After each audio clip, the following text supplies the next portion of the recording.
And welcome to Russ Bend the Field. Matt, how are you?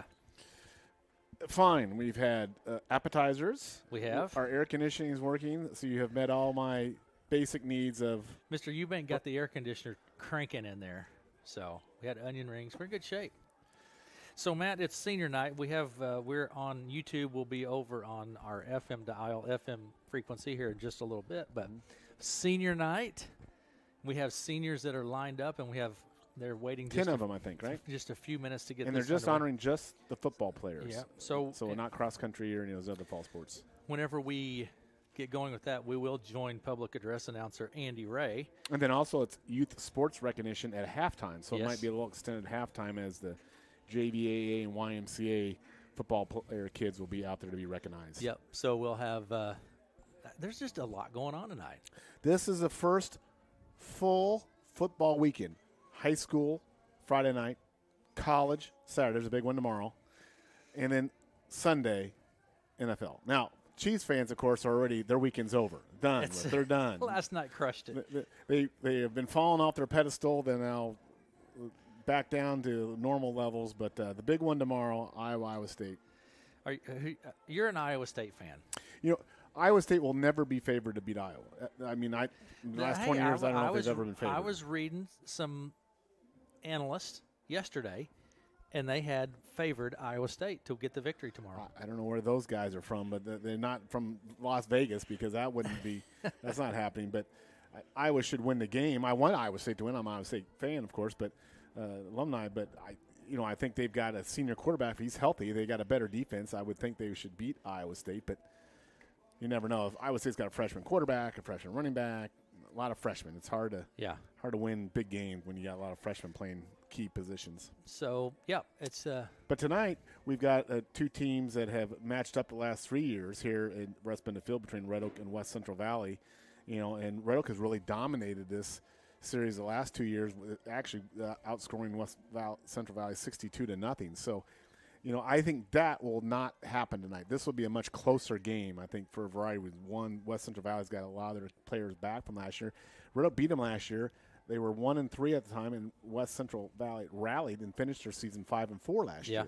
Yeah. So, of course, Red Oak started out red hot last year, kind of hit the skids in there, and finished 5-4 as well. So, so these two teams are vast. Probably Red Oak's probably lost more of their skill position than West Central Valley, but a more competitive game, I think, tonight. But I think you'd have to say going at least the Tigers are the favorite on paper when you look at the stats and all. But you just don't know until you show up and play the game. You got to play the game, Matt. That's why you have to show up and play the game. Tigers would love to get that first victory.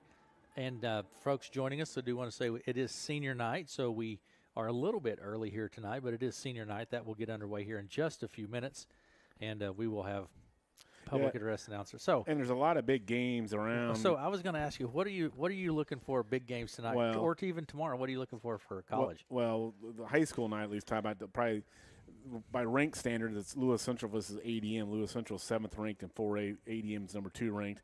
That's a big game. And then, of course, Glenwood is at Harlan tonight. That's a big game. Class 4A, number 5. It's hard to think of Glenwood as a higher classification than Harlan, but they are. They're a 4A team, and they're going to be playing Class 3A, number 3 Harlan.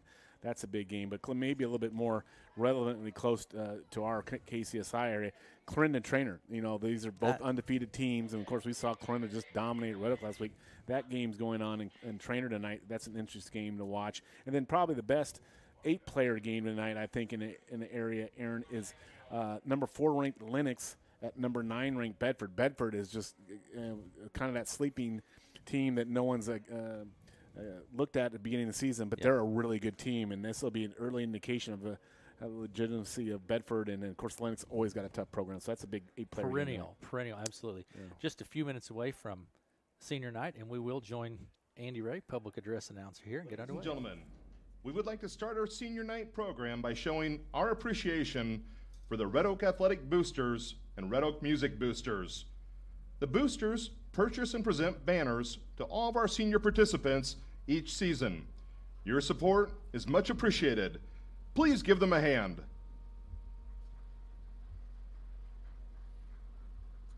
Tonight is a special night for many Red Oak seniors and their families. We will be recognizing seniors who participated in football. Here are your Red Oak Tigers senior football players: Tyler Beeson is the son of Ryan and Samantha Beeson and Beth Beeson. He has been involved in golf, basketball, football, tennis, student council, FFA, and 4-H. After high school, his plans are to attend a university and major in business while running his lawn mowing business, Champion Home and Lawn Care. Tyler Beeson.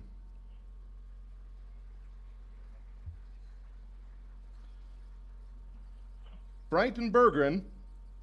Brighton is the son of Shelley and David Bergren. He has been involved in football, basketball, track, cross country, National Honor Society, and student council. After high school, his plans are to attend Iowa State to study engineering. Brighton Bergren.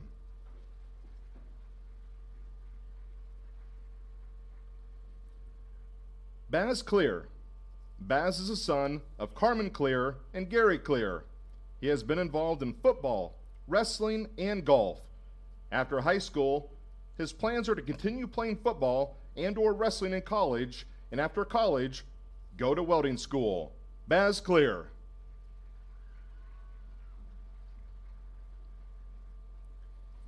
Ethan Davids. Ethan is the son of Penny and the late Michael Davids. He has participated in football. After high school, he plans to attend a welding school. Ethan Davids.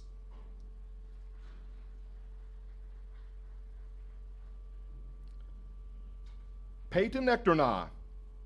Peyton is the son of Chris and Kevin McKinley and Jeremy and Ann Ectornaugh.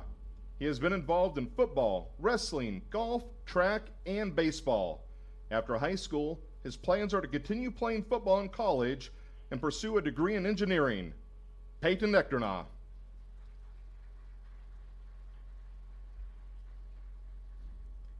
Caden Foster. Caden is the son of Stevie Fowler. He has been involved in football. Caden plans to enlist in the Army after high school. Caden Foster. Hang on 1 second here if you can. Just tell me when.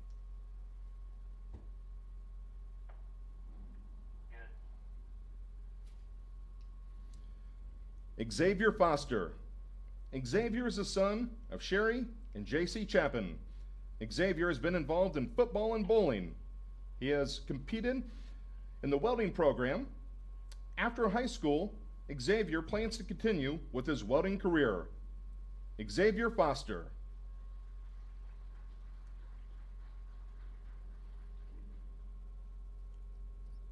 Brandon Hernandez. Brandon is the son of Ruby and Luis Ibarra. He has been involved in track, soccer, and football. After high school, his plans are to study psychology at UNO. Brandon Hernandez. Okay, we'll wait just a second for Jan.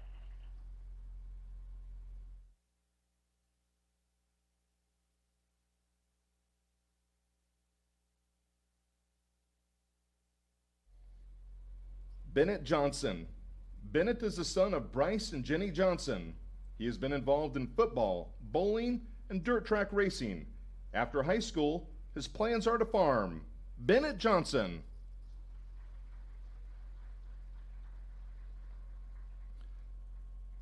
Cyrus Minson. Cyrus is the son of Brian and Leah Minson. He has been involved in football, basketball, golf, track, choir, mini singers, fall play, Mayor's Youth Advisory Council, and Student Council. After high school, his plans are to study computer science. Cyrus Minson.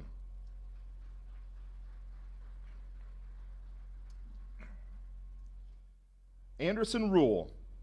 Anderson is the son of Allison and Kevin Rule. He has been involved in cross country, football, student council, choir, mini singers, winter musicals, chess club, and track. After high school, Anderson's plans are to enroll in Iowa Western Community College nursing program and work in pediatrics. Anderson Rule.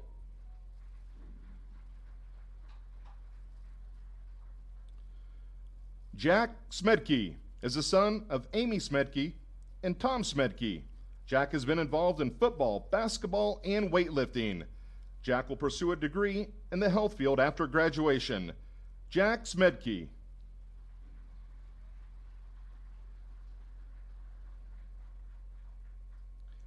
Ladies and gentlemen, your 2023 Red Oak Tigers senior football players.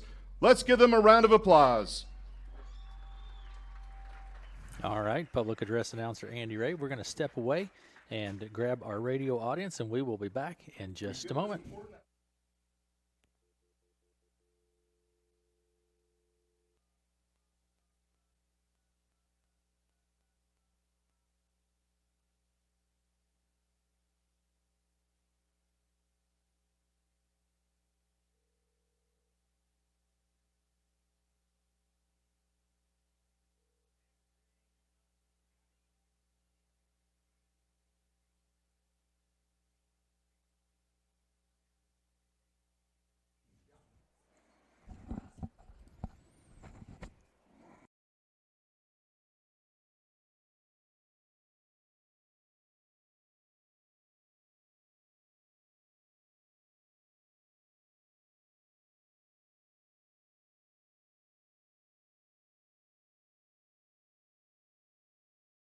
Been to field, Matt Davis with us, Aaron West here, and Melanie running all of our production software this evening. Thanks to Melanie.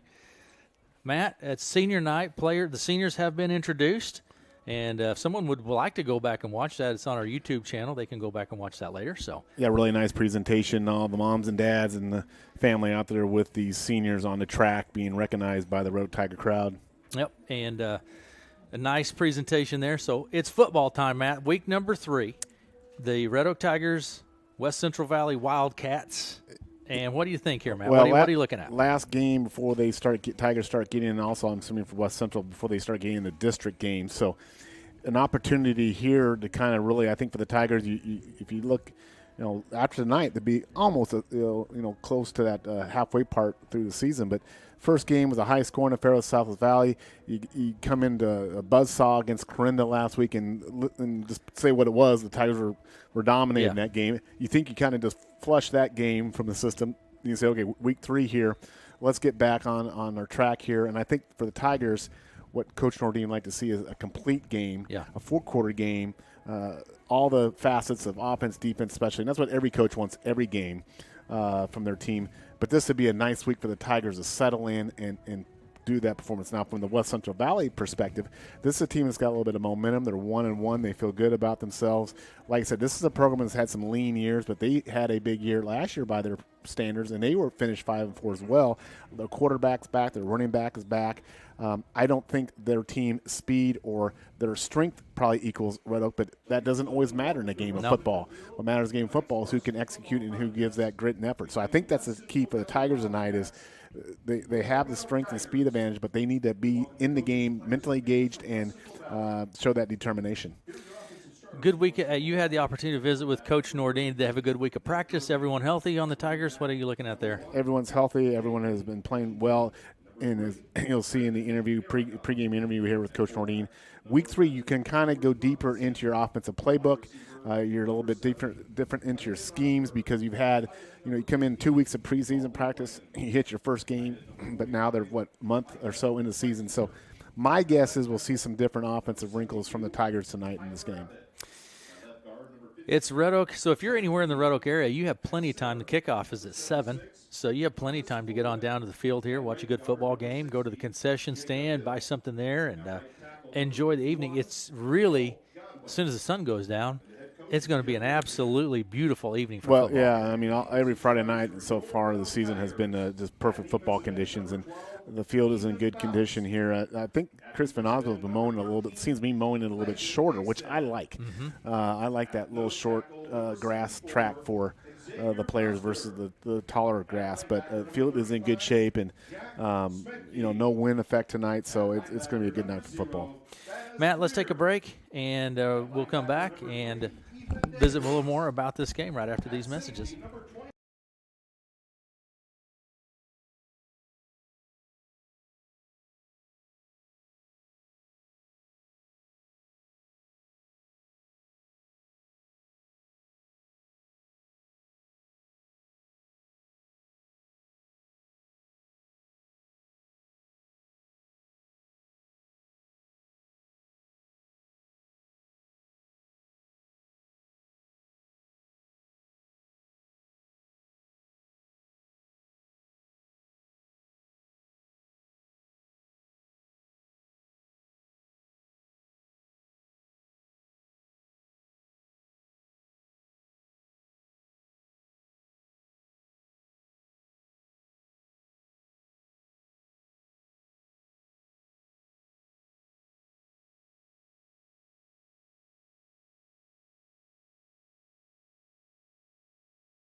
Series preview, and then I'm One play can change the momentum in a game, and one deductible is a game changer when it comes to your insurance. That's why you should see me, Richard Fisher, your Farm Bureau agent in Red Oak. I can help bring your car and home together in a single policy. So if life sends you a blitz in the form of a storm or fire, you'll pay just one deductible for everything that's covered. Come see how we can help protect what matters most. That's Richard Fisher down at Farm Bureau Financial Services across from the post office here in Red Oak. Farm Bureau Property and Casualty Insurance Company, Western Agricultural Insurance Company.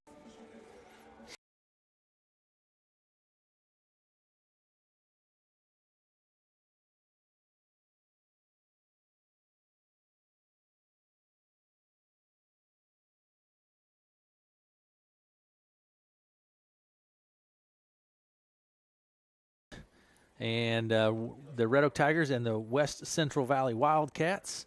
Okay, Matt, what are we looking at stat-wise here for West Central Valley? well, they're out of Stewart, Iowa. First of all, where are they located? It's the Stewart, Iowa team, but they 1-1 on the year. Head coach Jim Lindsay.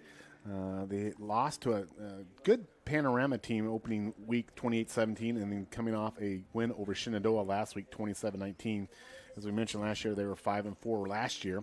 Lost to Red Oak in this game last year, 42-0. The Power Index, Aaron, where they're ranked in the state in Class 1A, the 30th ranked team. That's a combination of strength of schedule, who you played, who you won, that sort of stuff.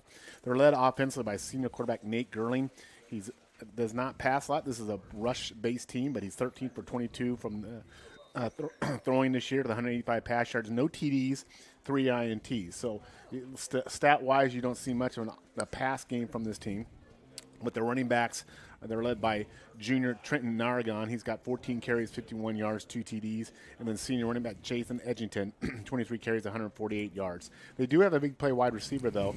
A kid named Landon Osberg. He's a senior, 9 catches, 106 yards. But this is a team, West Central Valley, that in their offensive snaps this year, 88 have been rush attempts, 22 have been pass attempts. So I think from the Tigers' perspective, you load the box, try to control that run game and see if make them go to the air in relation to that. Now, defensively for the West Central Valley, Aaron, they're led by senior defensive line tackle Jacob Hill. He's got 11 tackles on the year, 2 tackle for losses. And then junior Marshall Dixon, he's got 11 tackles and 6 tackles for losses. So as a team, West Central Valley has 15 tackles for losses, 3 INTs. Nothing to note really specifically on special teams as far as any return players or any kicking game. So that can also be an advantage, I think, for the Tigers tonight when we get to the Geese. The Tigers may be able to make some hay here on special teams. You know, we've talked a lot about field position the last couple of weeks, Aaron, for the Tigers. You can flip field position with good special teams play. Tigers 0-2 came in this game. Their head coach, Michael Nordine, third year. Tigers are led offensively by sophomore quarterback Mason Fisher. Fish is 12 for 41 for the year, 270 pass yards, 3 TDs, 3 INTs. I think that's a little bit the stats are a little bit misleading because a lot of those passes have come in, I would call desperate situations, late games, late halves, trying to get something, deep passes. I think Mason has played really solid, really well in these first 2 games. It'll be important again to get good quarterback play out of him tonight. Of course, junior running back Adam Byer, he's the bell cow for the Tigers, 36 carries, 218 yards on the year, 2 TDs. He's got 2 receptions for 82 yards and a TD. He's a go-to guy for the Tigers offensively. Tigers, on their offensive snaps total this year, 59 rush attempts, 43 pass attempts. You know, we'll see if that trend carries over tonight, Aaron, if they stay balanced in that pass or run, or if they get the run game going. We've talked about the Tigers, at least especially in the South Valley game. They scored on big plays offensively, didn't have a lot of sustained drives. If they get that run game going, you know, that methodical grinding out, that would be important. They can control the clock, wear down that defense.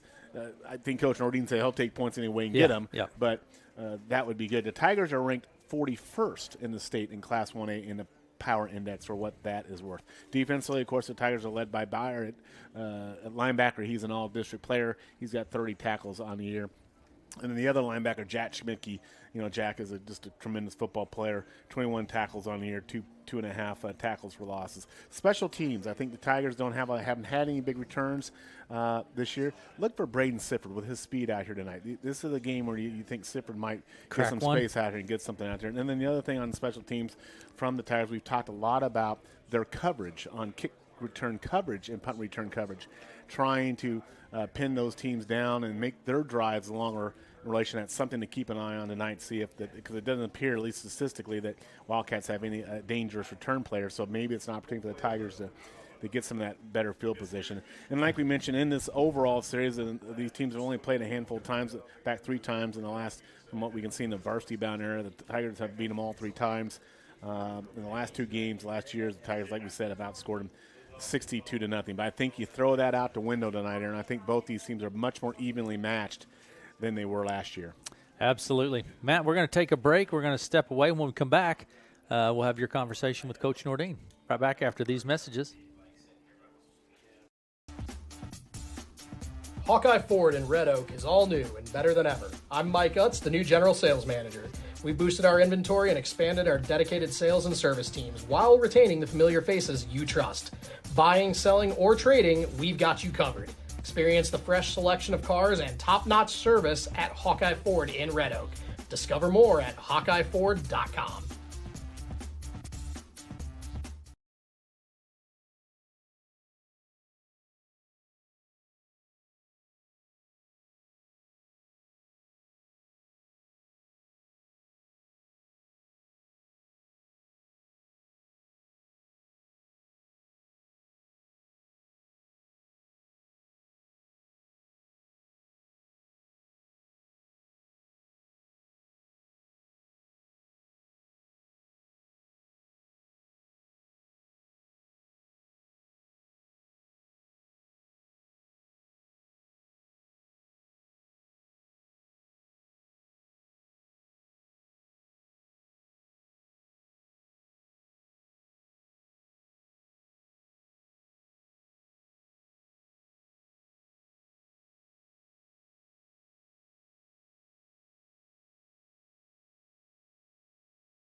Welcome back to Russ Benda Field, our radio audience, Matt. They're getting to enjoy Coach Nordine at the moment.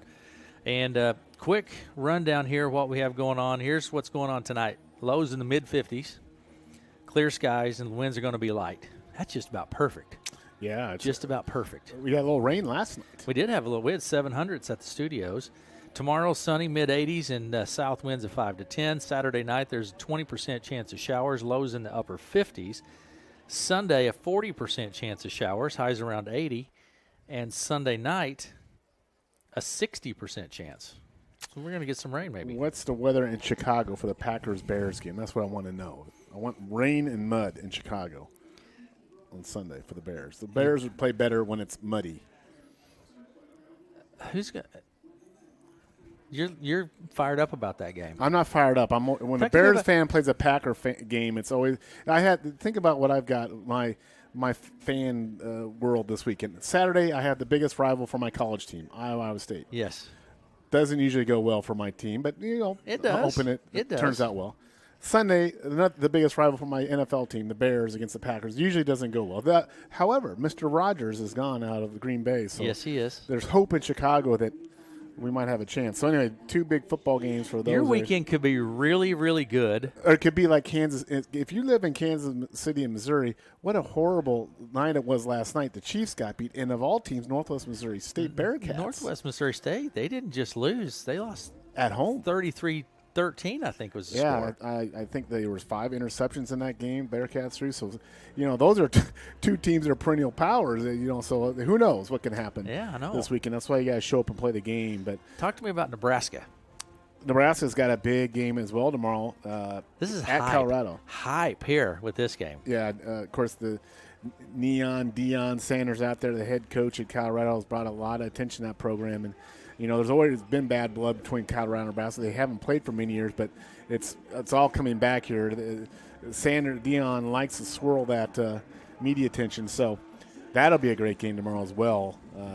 So a lot of good, and this is we mentioned this is the fun time now. You've got high school on Friday nights, you got colleges on Saturday, you got the pros on Sunday. I mean, if you're a football fan, you're pretty much good through Friday through Sunday. So it's a great time of year in regards to that. But like I say, it's good to have a game here tonight with the Tigers. A big game for the Tigers tonight, Aaron, because in the Coach Nordine interview, he'll tell you, need to get a W on the board here. Get some on and play well at home here, because district play does kick in starting next week, and you want to be playing your best ball there. And Coach Nordine, he's one of the most positive, optimistic guys I know. Yes. So, and the good news so far going into week 3, and knock on wood, you can say this, but the team is healthy. We talked about that at the beginning of the year. If your team can stay healthy for the most part through the year, you're going to be okay. Red Oak's thin. I mean, one quarterback, pretty much what we have in the system right now. So there's some spots where Red Oak's kind of vulnerable at in relation to that. And as the Tigers come to the field, they've got their gray tops on tonight with white pants. So they're looking pretty sharp in those jerseys. The Wildcats will be white tops with their purple pants. But senior night here, the senior recognition is over. Now, senior night always used to be the last game of the year. And it was always traditionally for many, many years. And they've moved it up. I think maybe the COVID thing moved all that up. But it doesn't have quite the same meaning for those seniors. They still have games left. And welcome back to our radio audience. And that was Coach Nordine and Baz. Who did you have in the interview? Brandon Hernandez. Brandon Hernandez, that's right. Cornerback Brandon Hernandez. Yep, absolutely. Man's a cornerback spot for Honorable mention all district last year, and also been playing some wide receiver this year. I always ask the kids in the interview, what do you like best? And they say, almost invariably they say defense. I mean, they like to tackle rather than score a touchdown, which me personally, I'd rather score a touchdown. But let's take a quick break here, Matt, and check in with our sponsors. We'll come back and look at lineups after these messages.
to Red Oak, Russ Benda Field. Matt, it's just about time here for football. Time to get it on Friday night. Big crowd here at Russ Benda Field. They're lining along the fence line. And the parents are here. A good student body turnout. The band's all ready to go. Good night for football. Let's get it on here. It's always a good night for football. Back to kick for the Tigers. Mr. Gigstad.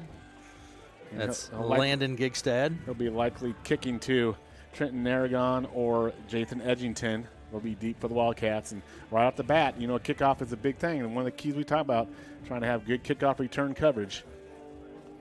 And I think Coach Nordine has kind of been upgrading that special teams a little bit more with the more senior, junior kids. So I notice out there right now they've got Schmidtke's and Byers and those guys out there on the kickoff return coverage. Let's see if they can get down and cover this kick pretty well. So it looks like you do have Narrigan and Edgington back there or actually have Osberg back there for the Wildcats. Osberg. So here we go.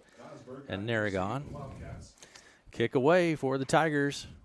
It's going to go to the side of Narrigan, or Osberg rather. Osberg up to about the 30, 35.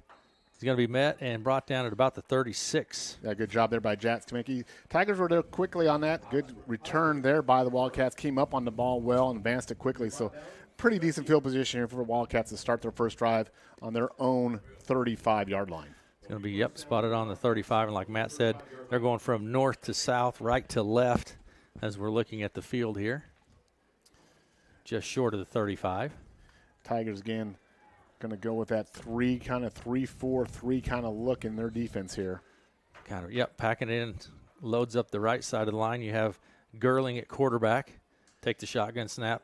Hands it off right up the middle. Big hole there, rumbling through is big number 11, Robinson. Yeah, there you go. Right at the back, Jordan Robinson, a guy that's not in the stat line but gets the first carry and has a good hole there, picks up 4 or 5 yards. Yeah, moves it up to about the 38-yard line, 39-yard line. And they'll run a lot behind, like as we said, they'll run a lot behind on their side. Jacob Hill, their left tackle, he's kind of the horse up there in that offensive line. So here we go. Second and 5. Gerling at center, loading up over on the right side. Snap, passes out to the right on the right side. That's to Osberg. Got some space, and I think he has the first down up to the 45. Just a little swing pass out in the flat to Osberg. Nothing fancy there. Tucked it up and got just across the sticks there for the first down. It'll be at the 45 of West Central Valley there. Wrapped up and quickly there by Adam Byer on the tackle. Going to move the chains. Ball spotted right on the 45 over on the right hash. We talked about one of the keys for the game for Wildcats, getting off to a good start in the first quarter. They haven't scored on Red Oak in 2 years, so an early touchdown by Wildcats will do great for their momentum. Under center now. Gerling under center, takes the snap, rolls back, hands it off to Narrigan. Around to the right side. He's going to gain about 3 or 4 on the play. Yeah, running in the short side of the field there, just tucked it up behind his right tackle. Positive yardage there, and that's what you need offensively. Those 4 or 5 yard gains on the first down, Aaron, makes that second down such an easier down when you can kind of keep the defense guessing between pass or run. Absolutely. And, again, kind of with the same set here we have. The ball's at the 49-yard line. Gerling under center. Takes a snap, under center, rolls back, pitches out to Narrigan up the middle, and he's going to gain about 3 on the play. Good job there by Ethan Fouts to turn that play back inside, Aaron, so the linebacker Schmidtke knows guys can clean up, but Fouts took away that outside run and funneled the runner back in the middle there, so sets up a 3rd and 3 here for the Cats at the Tiger 48-yard line, we'll say. 9:57 to play in the first. Wildcats with the ball. Yep, 3rd and about 4. Ball's on the 48. Shotgun snap. Receivers out right. Low snap. Gerling rolls out looking down the field. Has the receiver. It's going to be intercepted by the Tigers. Adam Byer on interception there. Pass a little bit underthrown. Adam Byer goes up and makes a great pick there. Interception. Tigers, and they'll take over on their own 30-yard line. And there you go. That first turnover of the game goes the Tigers' way. And 9:35 to play in the first, and interception by Byer. Oh, they're going to give it Hernandez an interception. We'll give that to Hernandez.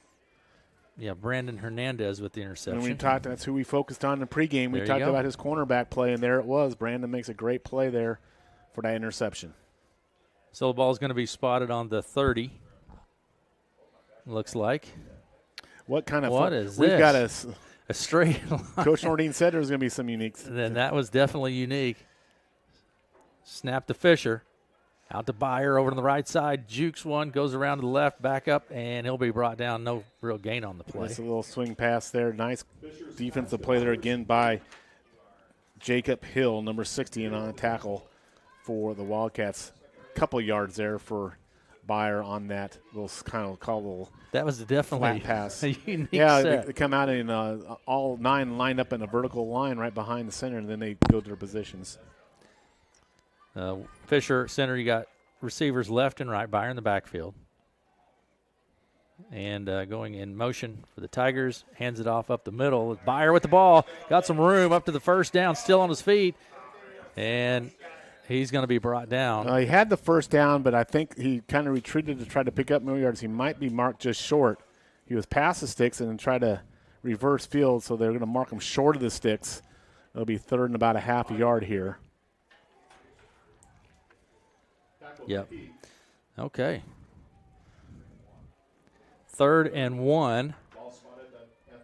Ball's on the 39-yard line. Byer in the backfield again, receivers left and right. Player motion Myers. Byer again carrying the ball around to the right side. Got them room to the 50, to the 45, to the 40, still on his feet, to the 30, to the 25-20. Adam Byer to the 10, and he's chased down from behind. They're going to call a touchdown. They're going to call a touchdown, Aaron. He was raced down from behind by Osberg, and right about the goal line, they chopped at the ball. But the official said Adam did cross the goal line in time, so it's a touchdown, Tigers. Tigers with the touchdown. And we're going to credit that about a 45-yard TD run from Mr. Byer.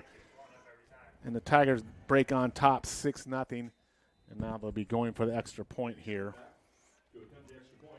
Gigstead in for the extra point attempt. Tigers lead 6-0. Baz clear with the hold. Snap. Kick is up. And it is no good. All right. There you go. Tigers lead 6-0 with 8 minutes to play in the first, and we'll be back after this.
Six to 0, 8:06 to play in the first, Matt.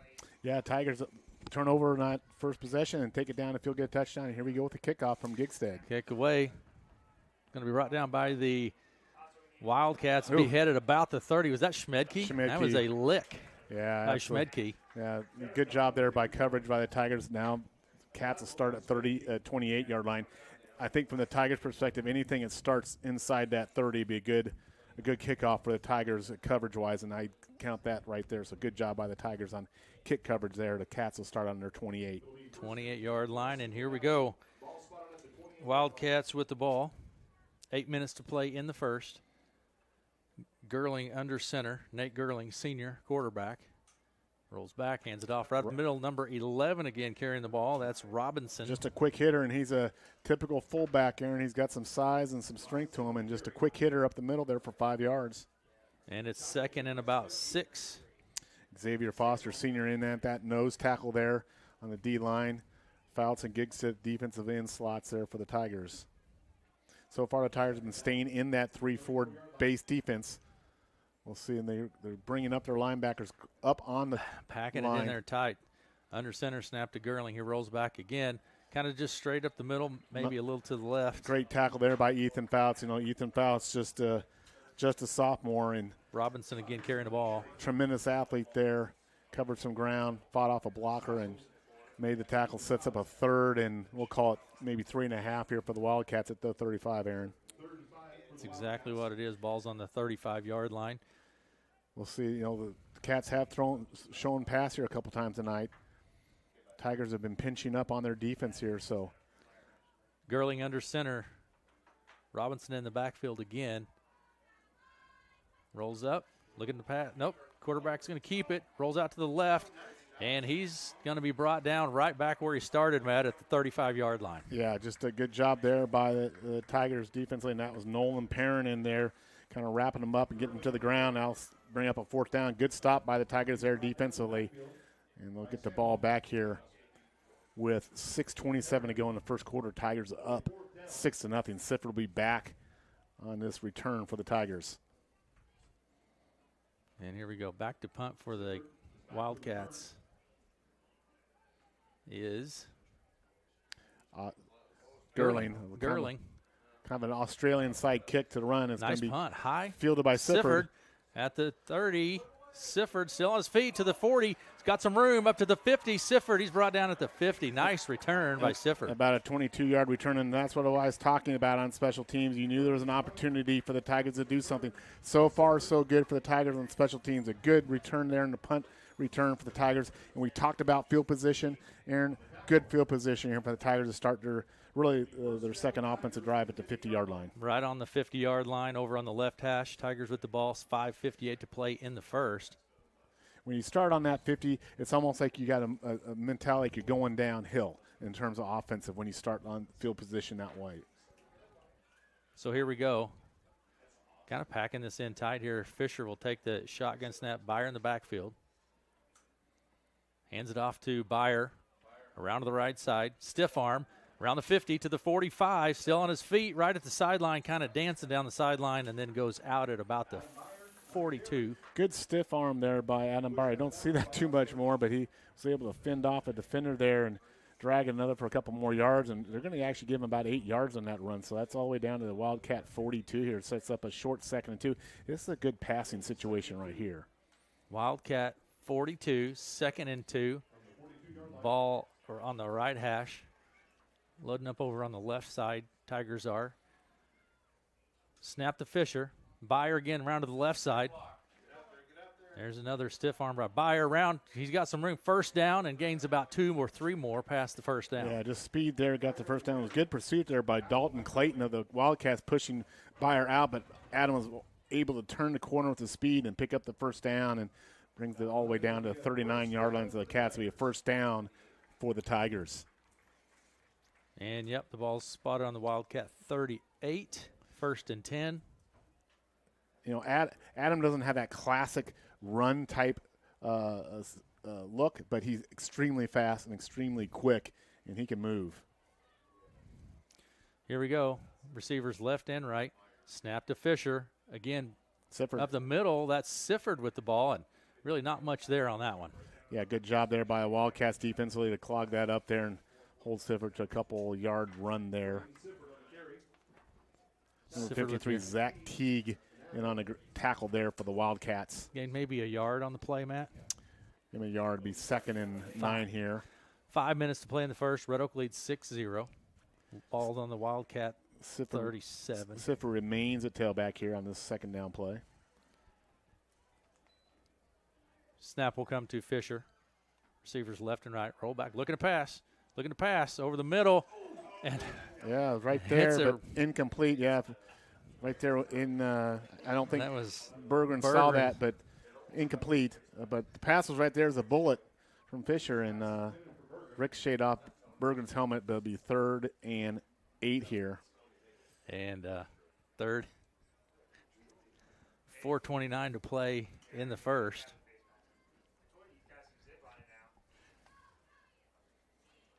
Here we go. Good crowd, Matt. Really good crowd. Good turnout by the students here as well. But 3rd and 9 here, big play for the Tigers. Loaded up on the right side here. Shotgun snap to Fisher.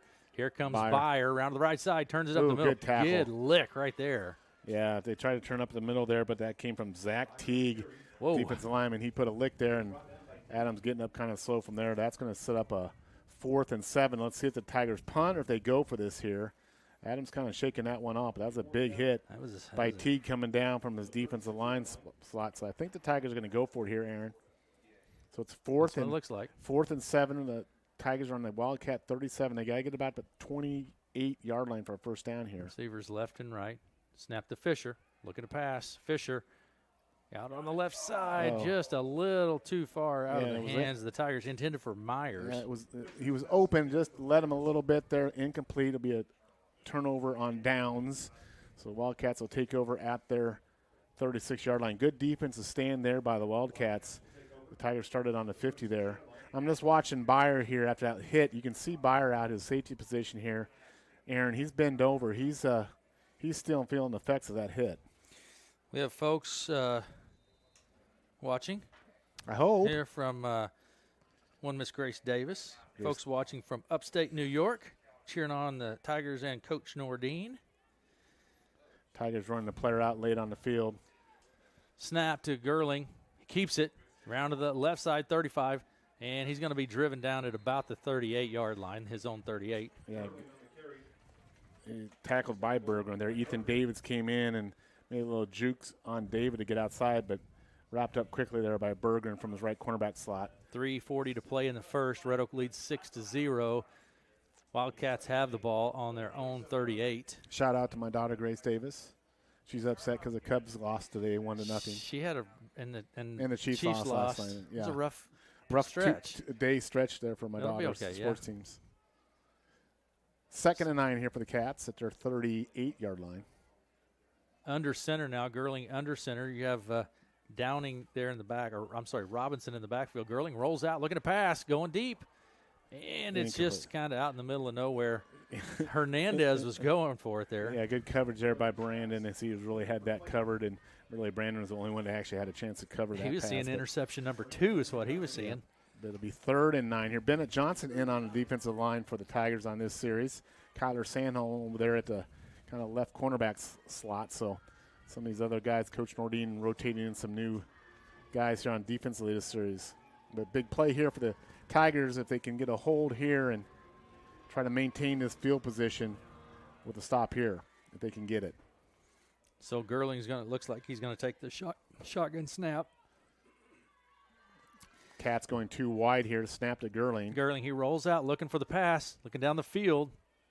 Finds a receiver right in the middle for a first down. Nice pass, a nice That's catch there. Narragon. Yeah, just right past the 3rd down 6. So a big 3rd down conversion there. The Cats convert with a pass.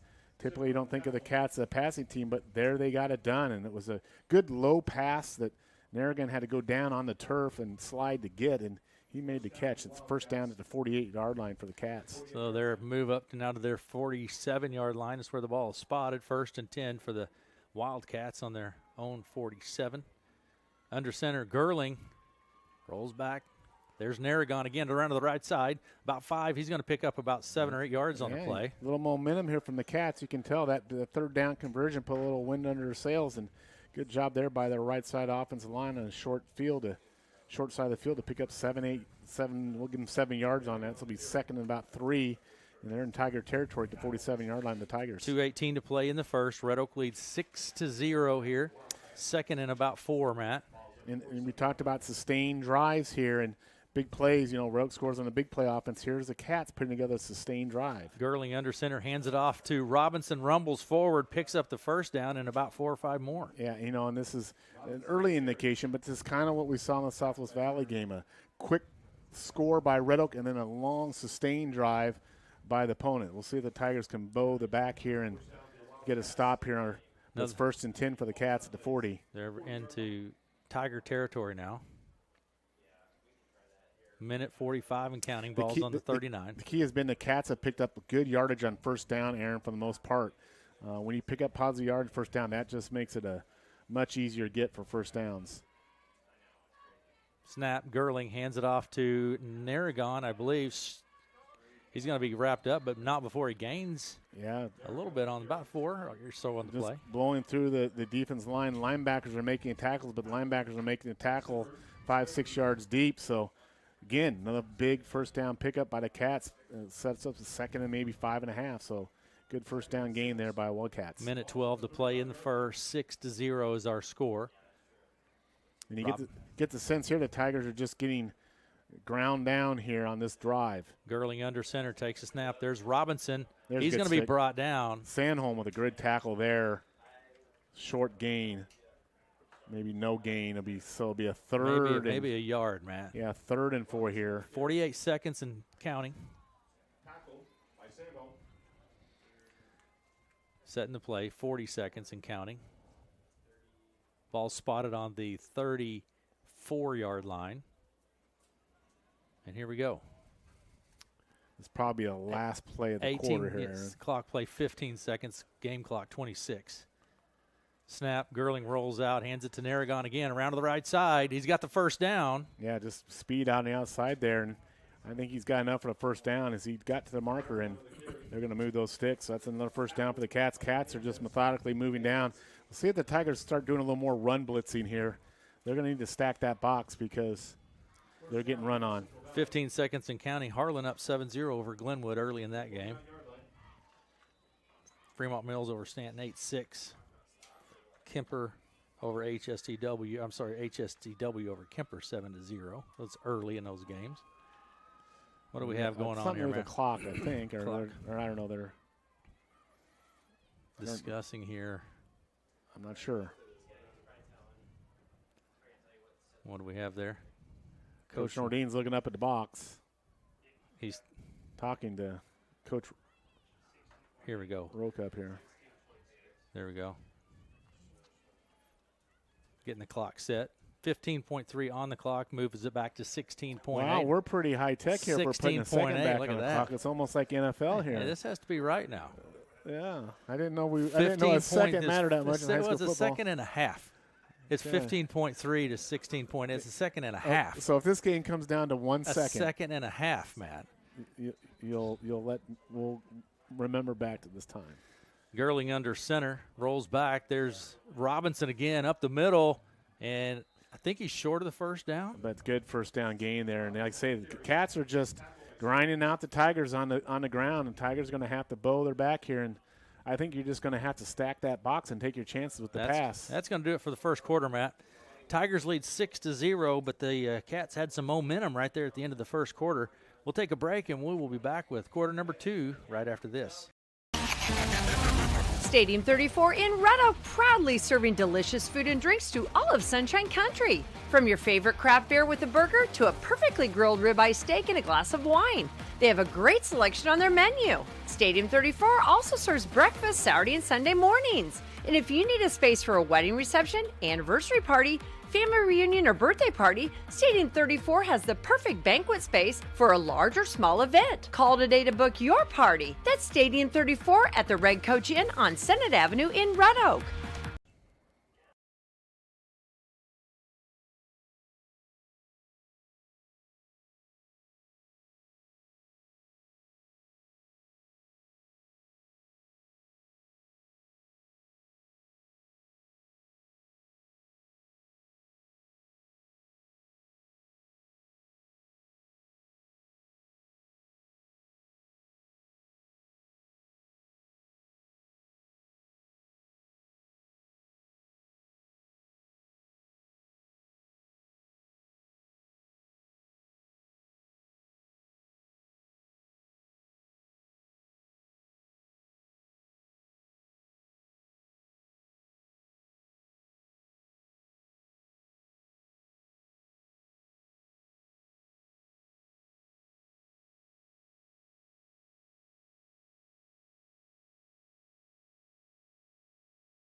Narragon cut it up and with his speed and picked up 7 yards, but the Tigers looked like they were going to hold him there as they worked that line to the edge, but Narragon made a good move there, and it's going to be second and about 5, and they're down on the Tiger almost 10-yard line, knocking on the end zone here almost for what would be a very impressive offensive drive by the Wildcats. Here we go again. Gurling under center. Over on the left side of the field, left hash. Gurling takes the snap. This time to Robinson up the middle, and I think he's maybe short of the first, just short of the first down, looks like. Looks like Perrin in on the tackle for the Tigers. Yeah, 3rd and about 1 now. 3rd and 1. This will be 2-down territory. Even if the Cats wouldn't get it here on 3rd down, you know you're going to have 2 downs to get a yard here. So Tigers are going to have to make a couple big stops here if they're going to stop this drive. And here we go. Under center again, Gurling under center. Robinson in the backfield. Quarterback sneak. Keeps it. Still on his feet. Driving forward. They need to blow the whistle. We're going to be I think down. he probably picked up the first down, so it'll be a 1st and goal for the Cats at about the 6-yard line. Yep, that's what it is. 2 minutes already eaten off the clock. This is about I'm going to say almost a 7-minute drive by the Cats. They have just taken control of this game, I think you'd have to say, Aaron, with this drive right here. Absolutely. If they punch it in. If the Tigers can get a hold here, it'd be huge. Gurling under center. Takes the snap. Robinson. He's going to be met right away. No real gain. Ecternon Schmicky did a good job there. Ecternon, good penetration off that defensive line slot there. That's what the Tigers need to meet that runner right there in that hole. Real short gain, if any, there. So it'll be 2nd and goal from about the 5.5. Good job there by the Tigers. And 2nd and goal. Look for the Cats maybe to come to this wide side, Aaron. Gurling under center. Takes a snap. Robinson right up the middle. There's another good job by defensive line. Looked like Nolan Perrin again in there in that tackle. Now it's going to be 3rd. What, 3rd Matt, and goal. about 2? 3rd, they're down just inside the 5. So 3rd and goal from the 4-yard line of the Tigers. Good job there by Nolan Perrin. 2 big tackles. They bring in Ecternon now, and Perrin will go out. But the Cats try to get that quick hitter up the middle there. And that clock just keeps on ticking, Aaron. It's almost going to be down to 8 minutes here. The Cats have just controlled this ball for an extremely long period of time in this first half here. Gurling under center. 3rd and goal. Snap. Gurling rolls back. There's Narragon around to the right side. Touchdown. And he's in for the touchdown. You see that? There we go. Touchdown. Official Cats. signal. And we're tied up at 6 apiece now. And if you're a Wildcat fan, that is exactly the MO you want. A long, sustained, punishing drive. And this game is tied up, and now the Cats will go for an extra point here. Gurling will be on to try the extra point. And our volleyball, my volleyball color man is commentating. Oh, is he? He's watching the game. Well, you know, those volleyball announcers, they're probably sitting there drinking a fine wine in a very luxurious way. Us football guys, we're grinding it out in a hot press box. With onion rings in a you know. Hey, the onion rings were very good, too, by the way. Absolutely, they were very good. So the Cats now here, they're going to change personnel, Aaron. I don't know if they're going to go for 2 here. Tied up at 6 apiece, 8:23 to play in the I do think the Cats are going to go for 2 here rather than kick it. They look like they were going to set up kick, but now seems to be some confusion here on the Cats. They're running Gurling back on the field. So the kind of back and forth here. Play clock is running down. It's at 15. They're going to go for 2 here, Aaron. This will be a big play for the Tigers if they can get a stop here. Look for this running back up the middle, the fullback, or Narragon on a sweep here, one of the 2. Yeah, Gurling under center takes it back and keeps it. And he gets in for 2, Matt. Yeah, absolutely. He certainly does. Tigers had him stopped. Bascler had a shot at him, didn't get him on the ground, and he stepped up in and got to 2 point. And the Cats take the lead 8-6. 8-6, 8:23 to play in the half, and we will be back after these messages.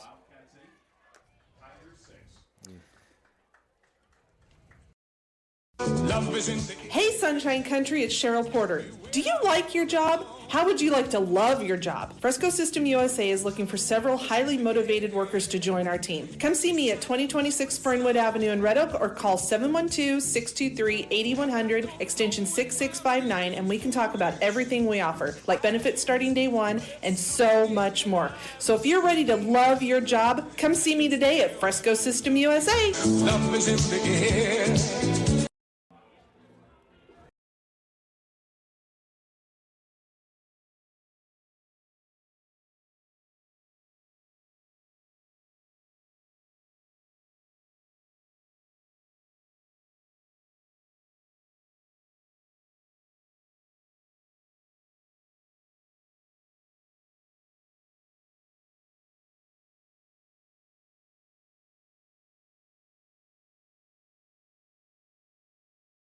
Thanks to our sponsors, both on air and streaming sponsors. Say thanks when you have the opportunity. Stop by and do some business with them and tell them thank you when you have the opportunity. 8:23 to play in the half. 8-6 Wildcats lead. I mean, we saw some impressive drives out of Corinda last week. I don't think we saw anything as impressive as that drive right there. But West Central Wildcats, they go about 80 yards on that drive there. 8-minute drive. Just and get a touchdown and a 2-point in the air. Take the lead 8-6 here. Girling to kick it. So here we go on special teams. Here's an opportunity for the Tigers to make something on special teams. Myers with the ball up to the 30. He's going to be brought down at about the 32-yard line. So fairly decent field position here for the Tigers offense, but the Tigers need to return this now with their own possession. Grind a little bit here on the West Central Valley defense. A lot of those offensive players on West Central now will be on defense. I always say the fatigue goes more towards the defense unit Certainly, than it is the offense, Aaron. When you're playing offense, you're usually bringing it to that defense in most cases. But some other scores, Matt. It's Bedford over Lennox 8-6. Now these are early. I'm not exactly sure where they're at. Probably first quarter. Trainers over Clarinda 7-6. HSTW over Kemper 7-0. Back to action here. And it looks like Byer is in at this, taking a shotgun snap here. Yep. Gives it to Sifford. Hands it to Sifford around to the left side. Sifford comes. He kind of rumbles forward for about 4 or 5 gain on the play. Yeah, I don't know if we'll have to keep an eye on Fisher. I don't know if this is just giving Mason a break or if there's something. Shenandoah over Missouri Valley 10-0. There you go. Looks like Fisher is just standing on the sideline. So it looks just like Tigers are going with a different offensive look this series, Aaron. Second and about 6. Ball spotted on the 35-yard line. Snap through again to hands off to Sifford around to the left side. Sifford to the 35, and he'll be shoved out at about the 35, so no real good tackle there by Girling, the quarterback, making that tackle from the linebacker spot. Didn't allow Sifford to get outside. So a 3rd and 6 here, Aaron. And, boy, Tigers going to get a – what do we got here? 3rd and 6. What do we have going on? I think they went to lights on. So, yeah, the officials talking to Coach Nordine, asking to turn the lights on. Yep. They're talking about it here. So I think they're. Gives the Tigers a little bit of an opportunity here to kind of consider this 3rd down play. It's going to be about a 3rd and 5 from the 37, Aaron. He just, after a long drive, an 8-minute drive of West Central, you don't want to go 3 and out here. So this is a big chance here for the Tigers to convert here and try to keep their offense on the field. 7.5 minutes to play in the first. Here we go. Again, Byer appears he'll take the snap, keeps it up the middle, got some room to the 50. Byer on his feet, brought down. He was down. He's blown down at the 48-yard line. On the Wildcats 48. Yep, good run there. Just Adam took the direct snap. Like I say, he's just playing kind of that Wildcat formation and just right up the gut for about 12, 14-yard gain. And moves the chains. To the 48-yard line. Big pickup there for the Tigers. You want to keep that offense on the field a little bit here. Yep, ball's on the Wildcats 48. Again, now a little different look here. Snap comes to and handoff to Sifford, around to the right side. Sifford trying to get some space and turn it up the field. And good tackle there by Osberg. Just Braden was trying to juke his way out of that and kept stringing it out, but good job by the Wildcats to go with him and actually lost a yard on that. It's hard to gain those yards going horizontal. You got to go vertical. You got to go towards those goalposts, Aaron. 6:49 to play in the half, 8-6. Wildcats lead. Second and about 10. Again, ball's on the 49. Tigers going with Byer at the Wildcat quarterback position. Byer keeps it straight up the middle, and he's going to gain about 2 or 3 on the play. Yeah, and so the Tigers are going to have another 3rd and long here. And that's where that first down play was critical, Aaron, 'cause they got negative yardage. They didn't do bad there. Picked up about 4 yards on that one, but it's going to be a 3rd and about 8. Now it looks like Fisher's going to come in at quarterback. My assumption here is he's getting a play call from this offensive coordinator, Coach Gray. 6:04 to go here. Tigers on the Wildcat 46-yard line. They're going to need to get Aaron to about the 38 to pick up this first down. Yeah, Fisher at quarterback. Trips out to the left here. Byer in the backfield, single receiver to the right. Byer motion. Snap to Fisher. Out to Byer. He snags it just off the ground. Up the field he goes to about the 38. About the 41. Yeah, he's just going to be a couple yards short of that first down. He made a good catch. Boy, he just scraped that up right off of the ground. And Byer's limping again heavily. He took a big hit in the first quarter, and now he's limping here a little with that knee here in the second quarter. And the Tigers are going to have 4th and about 3 or 4. Do we have a penalty on it? I don't know. No, I don't think a penalty. I think it's timeout. Something's declined. Was it a penalty? I didn't see a flag. They're moving the ball back, so. Oh, yeah, sure enough. I didn't see someone explain to me what happened there? I didn't see the penalty, I guess so. They called the pass incomplete, so it'll be 4th down and 1. Okay. And the Tigers will now punt. So instead of a 4th and 2, the Tigers, with that incompletion, will be punting the ball here. Schmedke back to punt for the Tigers. Jack Schmedke. Punt, high punt. Good kick. It's going to be fielded Fumble. and they fall on it. That was Narragon. He recovers it. He fumbled it, but then recovered it. So the Wildcats will keep the possession there. But Tigers will quickly cover it. And a good kick by Schmidtke. So Tigers have done a good job on field position. Now the Cats are set up at their 11-yard line. Can the Tigers defensively take advantage of this and get you don't necessarily need a 3-and-out. You'd love to have a 3-and-out, but certainly keep the Cats with not much of a drive here. If the Cats, based on their last drive, Aaron, they just you're going to see a pound and ground here. We'll see if the Tigers come with some more run blitzes or stack. They're going to have to take some chances, I think, with that pass game and load up. And those long sustained drives are just, like you say, a momentum killer for the Tigers and a big momentum gain for the You hate Wildcats. to put the safety back there covering a lot of turf, but I just think until they can stop the run, that's what you got to do. And Narragon carries around to the left side, got a little space, and just short of the first down, I believe. Yeah, did a good job there. Narragon did to let the traffic go by and kick it back inside and use his speed. He's quick, and he almost picked up the first down. So, again, 9 yards on first down for the Cats. And they took this ball at 5-minute mark here in the second quarter. And it's 2nd and 1. 4:43 to play in the half. Again, Gurley under center. Certainly seemed like they're just going to keep pounding away here, Matt. This time it's Downing. Yeah, just a quick hitter up the middle. Robinson, I'm sorry. Another 5 yards, first down there for the Tigers. And the Tigers have not been able to control this run game. And the danger here is when you start loading the box, you're susceptible to that pop pass. It can go, but sometimes you just got to kind of pick your best opportunity to do what you can do to shut this run game down. Bedford over Lennox, 15-10, 6. Snap.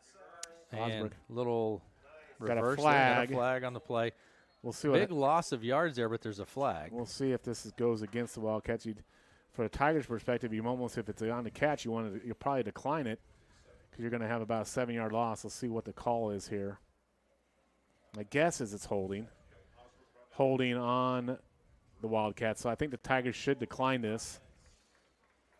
I would think they would decline it.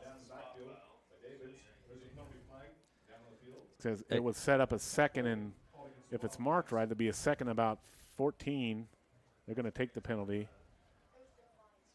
Spot foul from where it occurred, so that'll give a little extra yardage. So that'll push it all the way back to about the 12-yard line. So with that spot call, you get a little bit additional yardage, so that's going to set up a first and about, 25 yards here. They got to go all the way out to the 38-yard line, and right now they're going to be set up at the 12. So, yeah, good job there to take that penalty from that spot perspective.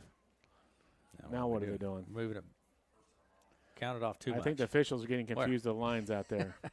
They're going to set it down at the 17. The 17, yeah, about the 17. 4:10 to play.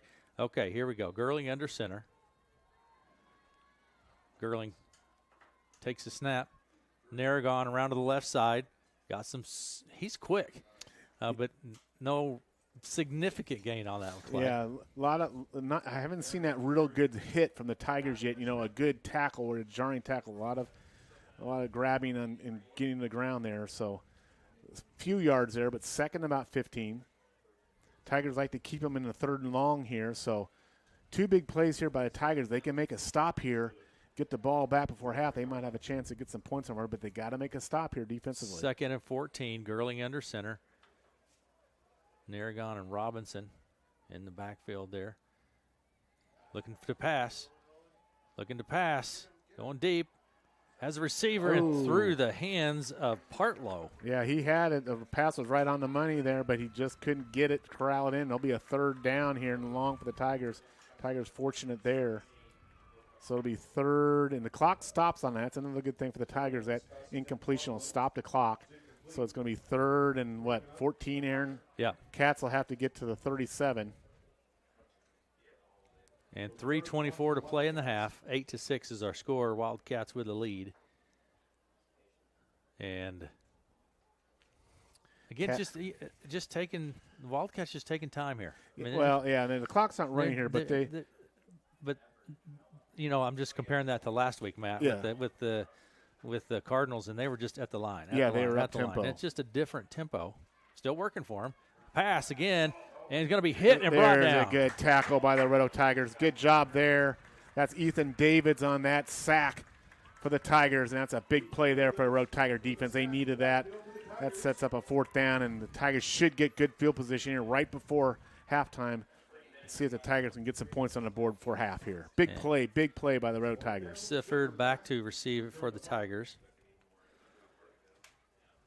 But the key there, Aaron, they were in 3rd and long. So you can pin your ears back and go get them defensively. And more 3rd down and longs would be a good situation. Gurling, kind of a flat. Kicks away. It's going to take a side roll. Tigers are going to have good field position. Yeah, it's going to be at the Wildcat 46-yard line. So Tigers, they have had good field position this first half, Aaron. That was one of the keys we talked about. You now got to take advantage of it.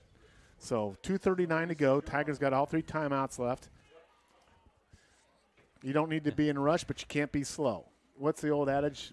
Be quick, be fast, or be quick, but don't hurry. I don't know, something like that.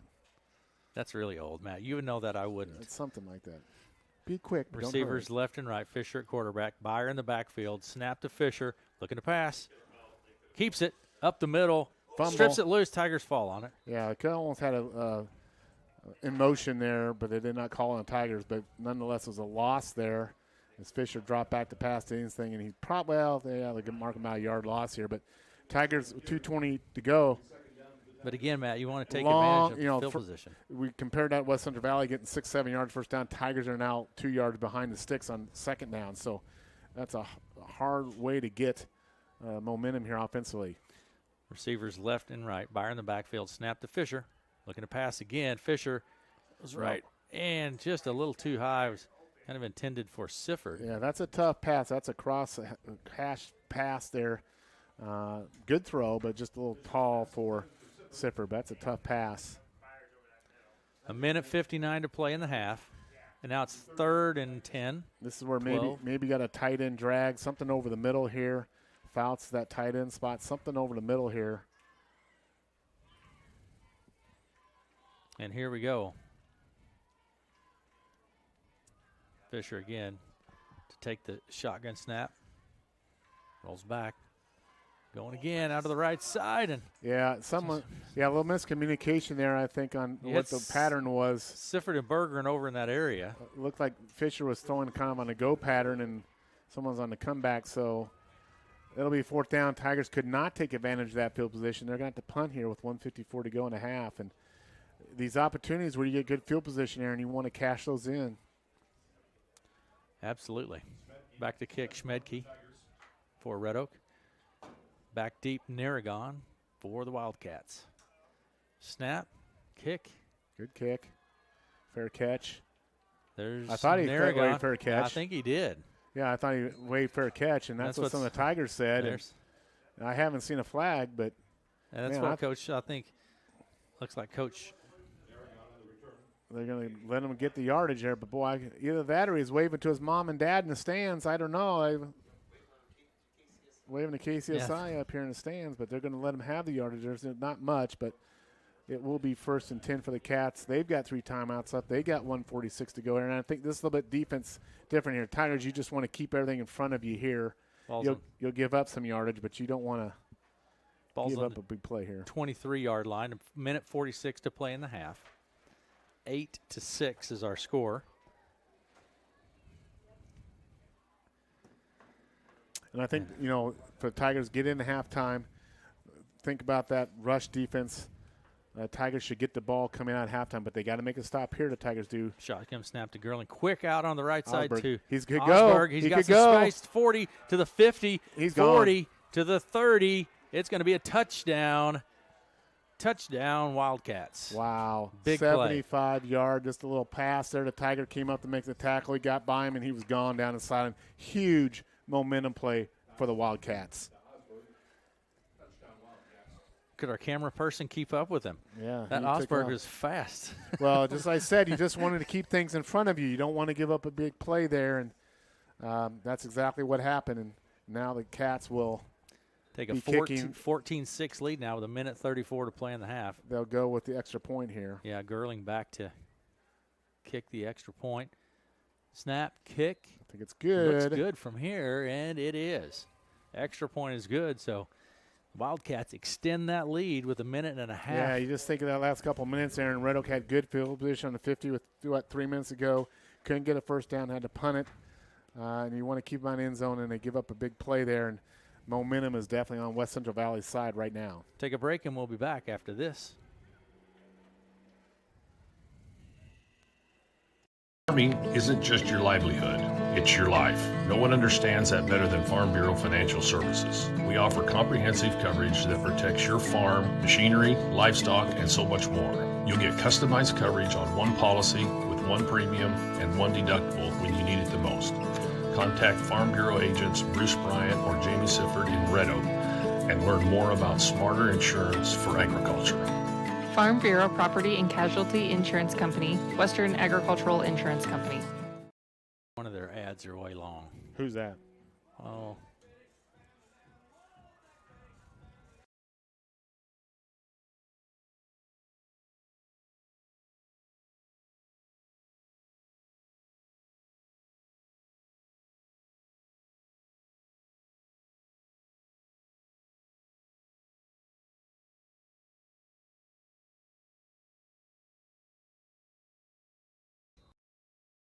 Gerling to kick for the Wildcats. 15-6 is the score. Wildcats lead. They're kicking away from Sifford. And it's going to be picked up by Myers way deep. And he's going to come try to bring it back out. And he'll be brought down at about the 8 or 9 yard line, Matt. Yeah, nothing there. And I think from this field position, Aaron, you're just going to want to try to get some yards here. The Wildcats still have 3 timeouts left. So Tigers need to try to grind out a first down here, or they'll be forced to punt again before halftime. You just don't want this game to get away from you in the last minute 30 here, the last 2 minutes of this first half. Yeah, a minute and a half to play. 15-6 is our score. Wildcats lead. Fisher in at quarterback. You have receivers left and right. Byer in the backfield. Snap. Hands it off to Byer. Byer up the middle. Has some space to the 15. Byer on his feet to the 20, and he's brought down at about the 20. Yeah, clock will stop momentarily. Did the clock run there? But 10 seconds clicked off. Okay, so it'll be first down for the Tigers. Nice run there by Byer, but again, I think the Tigers just want to, again, be quick but don't hurry here. Receivers left and right. Snap to Fisher, looking to pass. Out to the right. Got the receiver. That's Sifford. He's got some space. First down. And he's going to be brought down at the 40.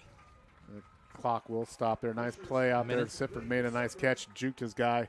Tigers out to 40. Got a little something to grow here now, so good pass there from Fisher to Sifford. Minute 6 to play. Here we go. Clock is moving. Receivers left and right. Byer in the backfield. Snap to Fisher. Again, looking to pass. He steps through the pressure, and he's going to be brought down with no gain on the play. Probably burn a timeout here. And, yep, we're going to have a timeout. Timeout, Red Oak. 2nd and 10 here. So Tigers for field goal opportunity, the Tigers would have to almost get down to about the 10, 15-yard line, I think, based on Gigstad's distance. So, I mean, I think what you're looking here is if you can't pop a big play here in the next play, you're going to need to get a chunk here. You're going to need 20-some-odd yard gain here on this next play, I think, to have any hope here. Cats do have all 3 of their timeouts. So the good news here is the Tigers have advanced out from that tough field position. 10 got out to 40 here, so it does give them some options here in what they want to do. 49 seconds to play in the half. I'd like to see them do a little roll out, with Fisher, a little roll left, a little roll right. Try to catch a tight end on a drag. A what? A roll left and a roll. Yeah, I mean, I think Mason's, to me, Mason's that type of quarterback that when he rolls out, he's more effective than being in the pocket. Is that ludicrous? Roll out? Who is that does wow. that? Is that? I don't know. I might need some help on that one. I'm getting outside of my genre there, Matt. I guess. Getting way outside of it. I guess. Here we go. You're more in the trips out 70s country western. I know. I'm stretching there. Byer in the backfield. And to Meyer. What trick pass. Over the middle. Not there, it was yeah. Intended for Bergeron. It was kind of a backward pass to Adam Byer, and then he chucked it downfield trying to catch Bergeron come across the middle, but good defense there by the Wildcats to break that. So now you got a 3rd and 10 here. And if you don't get a first down, you'll be punting. And the Cats will have 3 timeouts left, but we're under that 50-second mark. So, you go either way here, to go for the first down or run it so you can pick up some yardage there. But what you don't want to do, you do not want to turn the ball over here. Trips out to the left, single receiver to the right. Byer in the backfield. Snap to Fisher. Looking to pass. Over the middle to incomplete there, trying to get the Byer down and runner down the middle there, but good Is that defense. Narragon? Narragon coming over, knocked down. So it'll be a 4th down here. Tigers will have to punt with 39 seconds to go here. Key here, Aaron, get this punt off. Schmedke, he's done a really nice job so far. Yeah, Jack has had some really good punts here tonight. And I'll wait for my next comment here until after the snap. Here we go. Snap to Schmedke. Punt. Good kick. Should turn over. It does. It's going to go inside 20. So great kick there by Schmedke. Good job there by the Tigers on that kick coverage. My guess is the Cats will take a knee here, be happy going 15-6. But I was going to also say we have seen nothing but tremendous snaps from the center position all year on punts, on shotgun snaps. Bennett Johnson. He's been solid. Been real good. He has been solid. Real good, I think. Yeah. So Cats here 29 seconds to go on their own 14. My guess is they'll take a knee, be happy with this 15-6 lead. The Tigers broke out on top 6-0, but it's been all Cats since that long 8-minute drive that bridged from the middle of the first quarter into the second quarter. So here we go. Yeah, I think, like you say, Matt, probably just take a knee. They will. That's what we're going to do. And that will be halftime. 15-6 is our score. They're probably going to do that. Well, they don't have to take another snap here. So I'm not sure what all the standing around here is because the play clock is. They're talking about it. So we have the band who will be back here at halftime. Halftime score 15-6 here in Red Oak this evening. Wildcats with the lead. We're going to take a break, and we will be back after these messages. Too busy at work to wait in a long line at Subway? Order online at order.subway.com. Simply register with your email and password and order away. You can also download the Subway app on your smartphone. Order up to 6 subs, salads, or pizza. Ready in 15 minutes once order is submitted. Also add chips, cookies, and drinks easily. And Subway's back to normal hours, Monday through Friday, 7 a.m. to 11 p.m., Saturday, 8 a.m. to 11 p.m., and Sunday, 9 a.m. to 10 p.m. Order online at Subway in Red Oak, Clarinda, Shenandoah.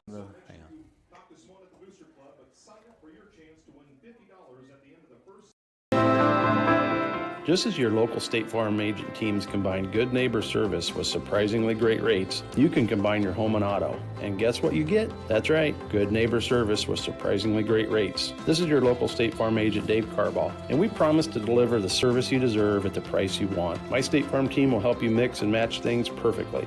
Call us today at 712-623-5639 for your surprisingly great rates. Like a good neighbor, State Farm is there. See if I can.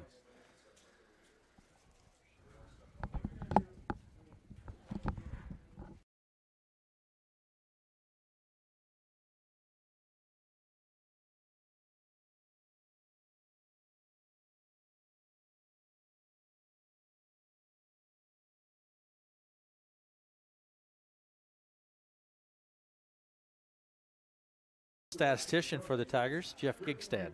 What are you seeing, Jeff, at halftime? Big drive there, right up the middle, and about an 80-yard, 8-minute drive or so. Took a lot of time. Yeah, time of possession there, 14 minutes. We're at 7:48. Oh, so yeah. That drive really ate the clock. Yes, it did. That bubble screen was a nice play. We were in position, just didn't make a tackle. What do you see looking stats? Highlight some stats for me here. We're doing well rushing, 111 yards rushing.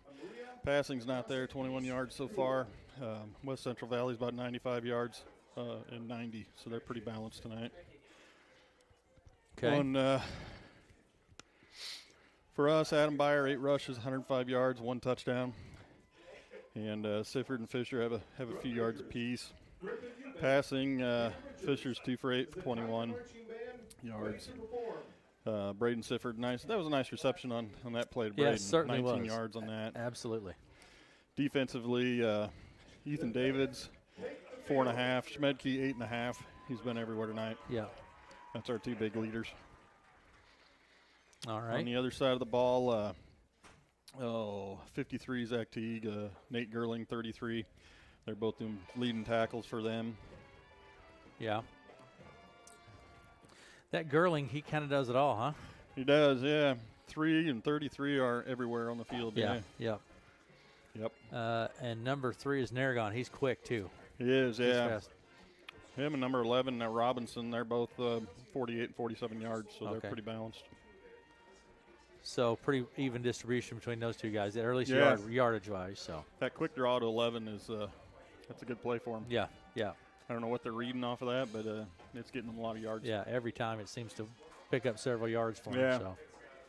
All right. But no, it's been a good game. Definitely a game we're in it. Couple plays either way, and right here, the Tigers had great field position right before that big touchdown for the Wildcats. So opportunity there that got away from the Tigers. Yep. So it'll be interesting second half. 9-point difference, not big deal. So see what we can do. It's anybody's game. You bet. All right, Jeff, appreciate it. Thanks for coming up. You bet. You getting your steps in. Yeah, for sure. All right, thanks, Jeff. We'll be right back after these messages.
Russ been to field. We're at halftime. About 9 minutes to go here at halftime.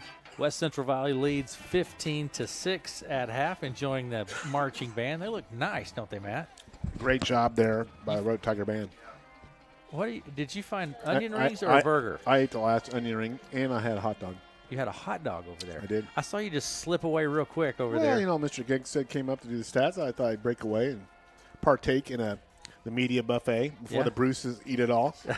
Listen to you. I think actually Bruce's bought that. So yeah, be careful there. Don't bite the hand that feeds you. I think he actually bought that. So I'm eating their food, technically. All right. At halftime, the band looks great, and appreciate the band being here and a great performance. 8.5 minutes remaining at half.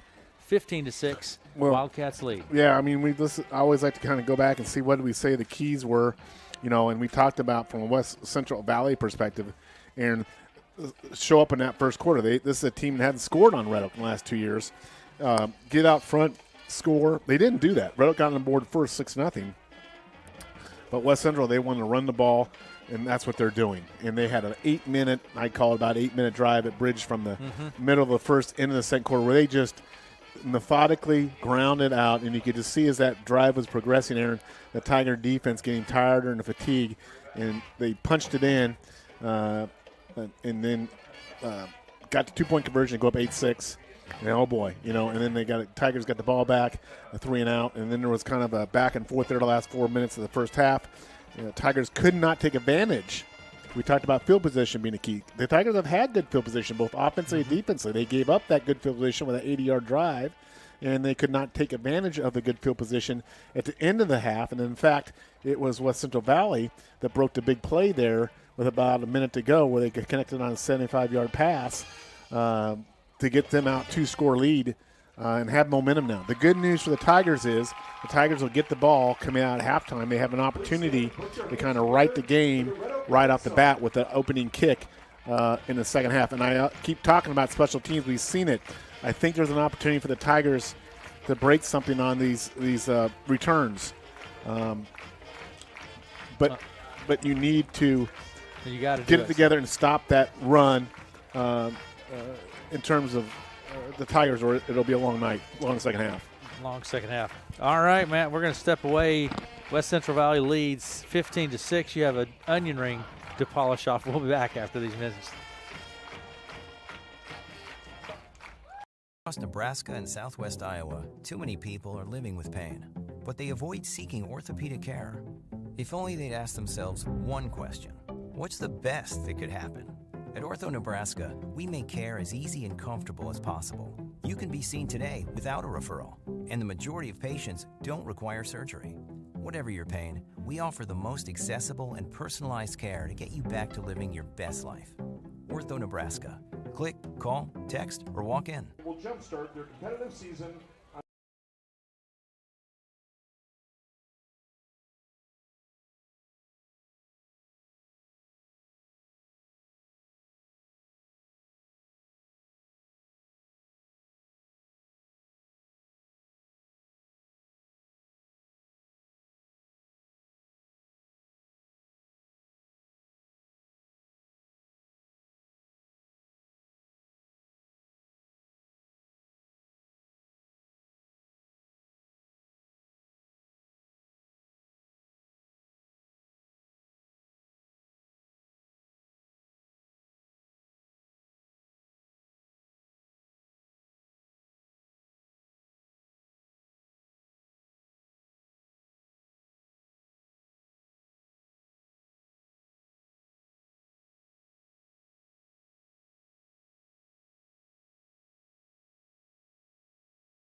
Aaron West and Matt Davis. Melanie West running all of the production software this evening.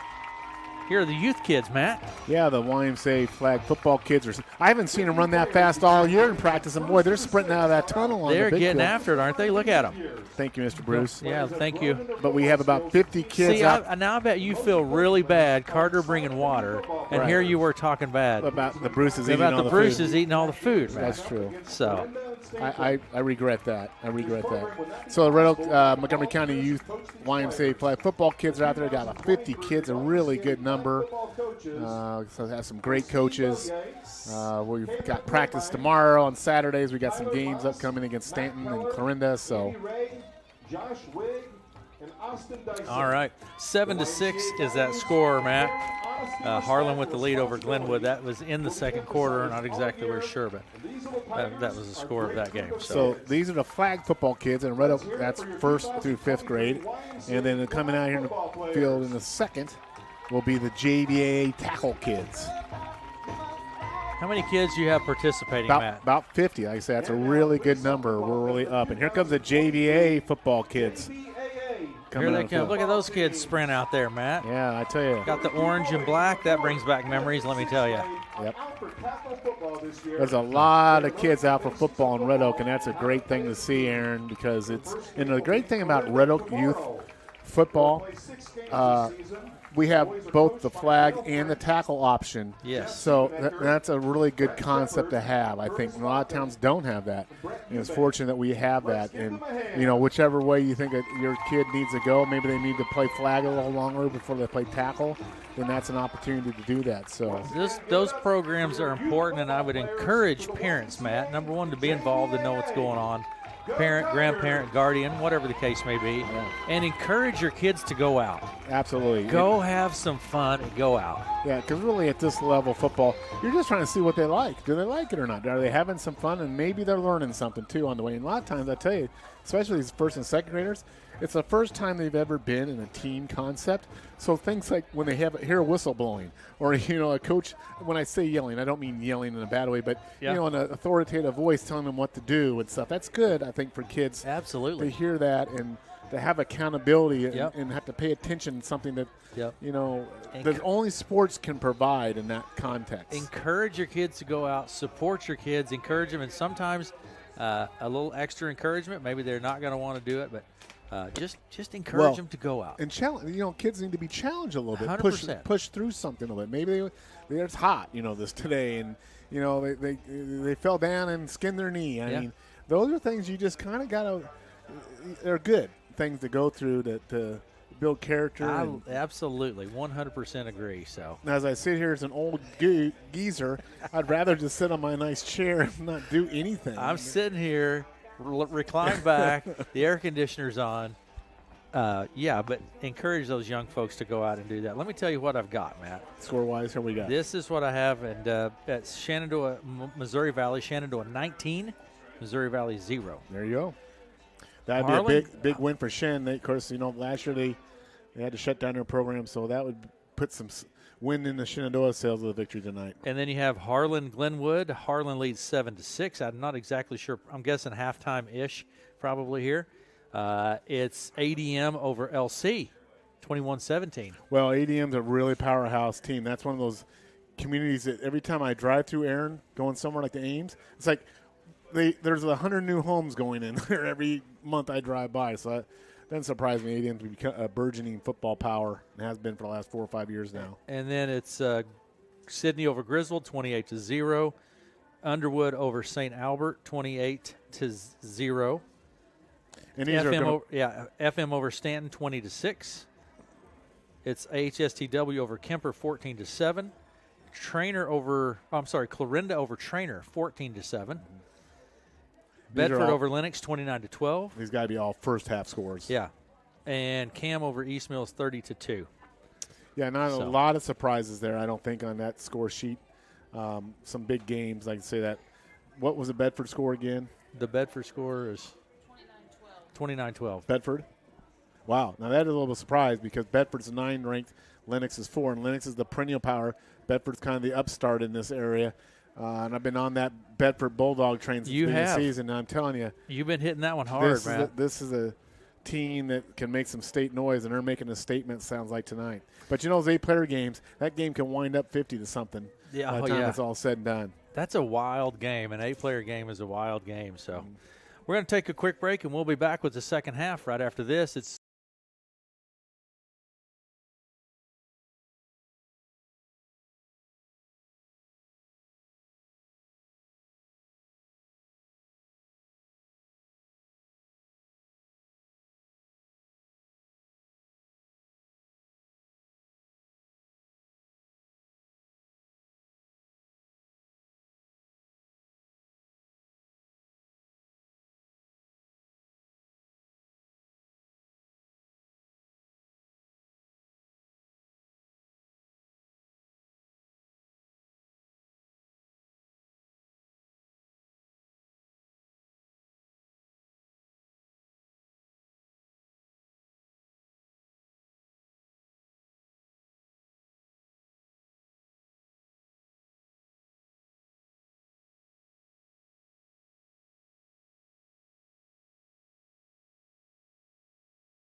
You do.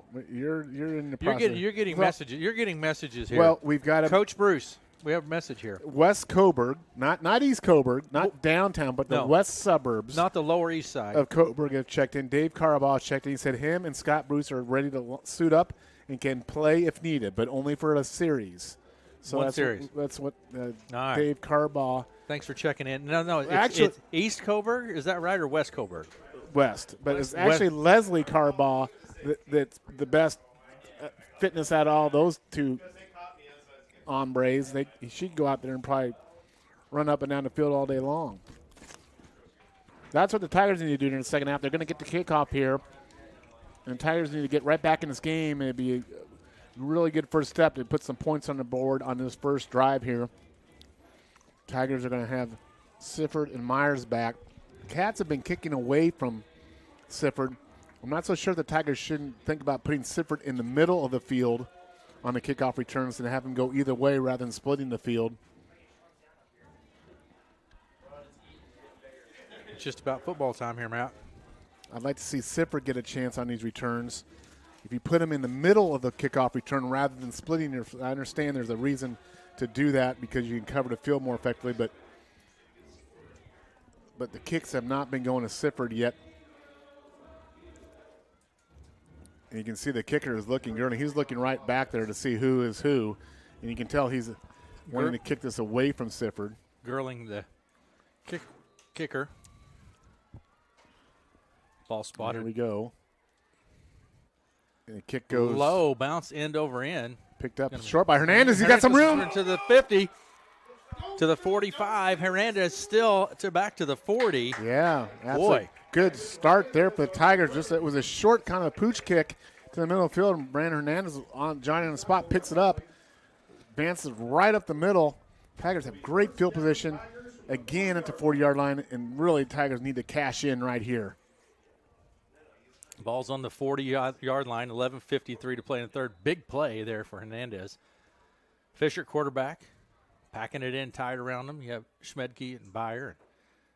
Hands it off to Byer around to the right side. Turns it up the field and picks about 4 or 5. That's good first down yardage for the Tigers. We've seen the Tigers get behind the sticks on first downs a lot. You'll take that 4, maybe almost 5 yards there. Good first down possession for the Tigers down to the Wildcat 36-yard line.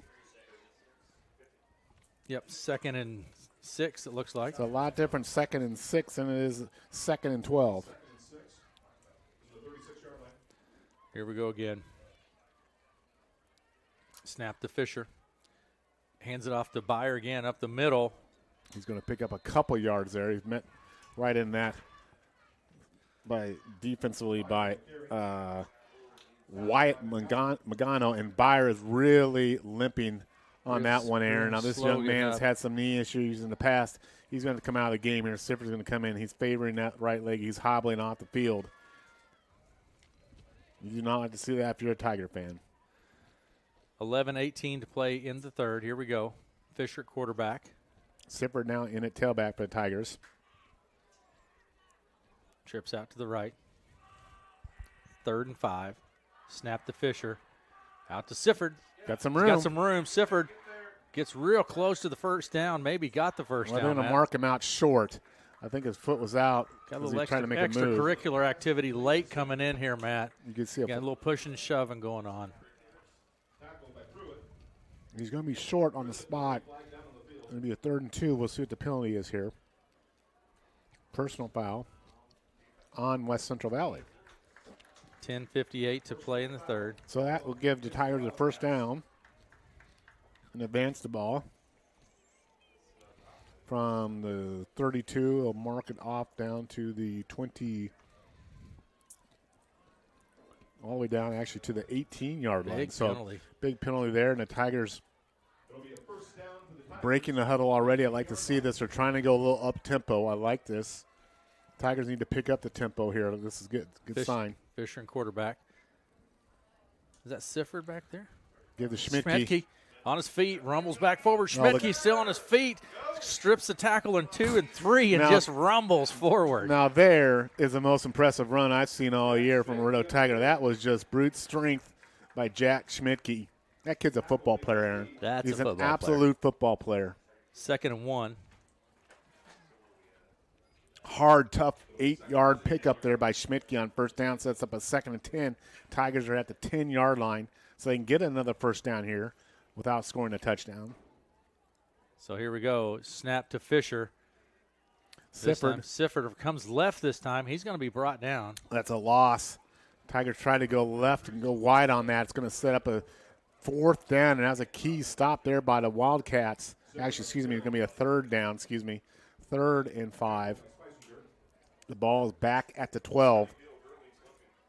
Let's see if they come back with something with Schmidtke up the middle here.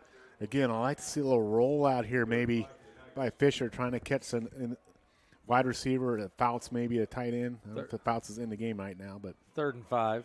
Byer back in the game. We have got a flag. This is going to be something on Red Oak. Flag on the play. Someone's offsides. So that'll make it even more difficult. So the Tigers are going the wrong direction here. It's going to be 3rd and almost a full 10 yards now. They got to get down to the, I'd say the 8-yard line for a first down. They're on their own. They're on the Wildcats 17 now, so a difficult conversion here. But after a couple of good big plays, Matt, good start, and then you shoot yourself in the foot here. So big play here. Let's see if Tigers make Fisher. something happen. There's a good play and catch. There's a first down. It's Bergeron.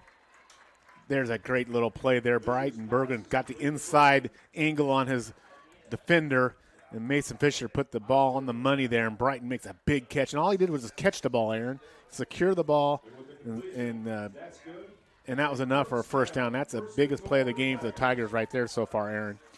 And it's first down, 9:14 to go in the 3rd. Here we go.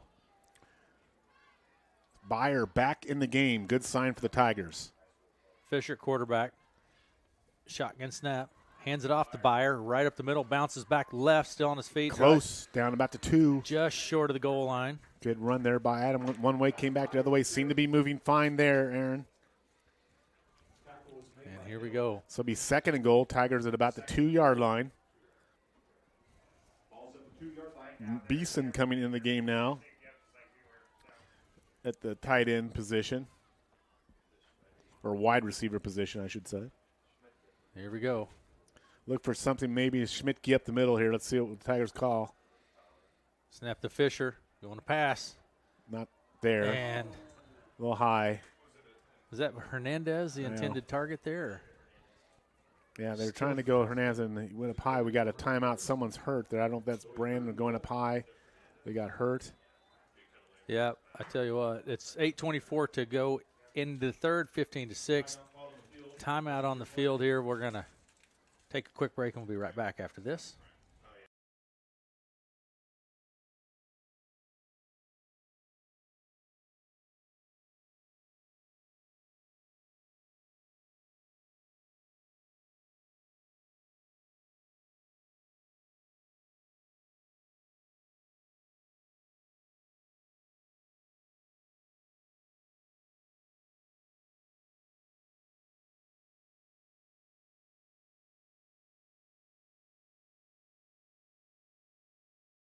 Field 8:24 to play in the 3rd. Tigers knocking on the door here, but we have, I don't know if they're cramping up or looks like we're stretching them out. It looks there. like the way they're treating him that it's a cramp situation. It's anytime you see the trainer with the leg up in the air stretching, that's my guess. That's my medical opinion, Matt. And up and under his own power. Brandon Looks Hernandez good. having a heck of a game. Had an interception early in the game, and one of those senior leaders for you. Comes trotting off the field. So here we go. We're going to be back at it now. So Tigers with 3rd and goal at the 2-yard line here. Fisher will be in a shotgun. Byer will be in the tailback. They got an option here, but I think Schmidtke up the middle or Byer going wide. Let's see what they call here. Snap to Fisher. They'll go Byer There's wide. Byer around to the right side. Don't make it. And no, it's going to be wrapped up. And good pursuit there by Cats. You thought maybe Adam was going to get to that pylon, but boy, the Cats converged quickly and shut it down. So it's going to be 4th and goal. And the Tigers are actually in the 4th and 3rd here. So big play of the game, Aaron. Tigers need to get this touchdown in here, take advantage of this. 7:55 to play in the third. Tigers converted earlier on a big third down pass at Brighton Bergeron. We bring it back to this wide side. They have some options here if they bring it back to this wide side. So here we go. Fisher, snap. Hands it off to Schmidtke. No, he don't make it. No, good defensive stand there by the Wildcats. They make a defensive stand and hold the Tigers. It'll be a turnover on downs. Tigers could not get that ball in. The Cats will take over on their own 2-yard line.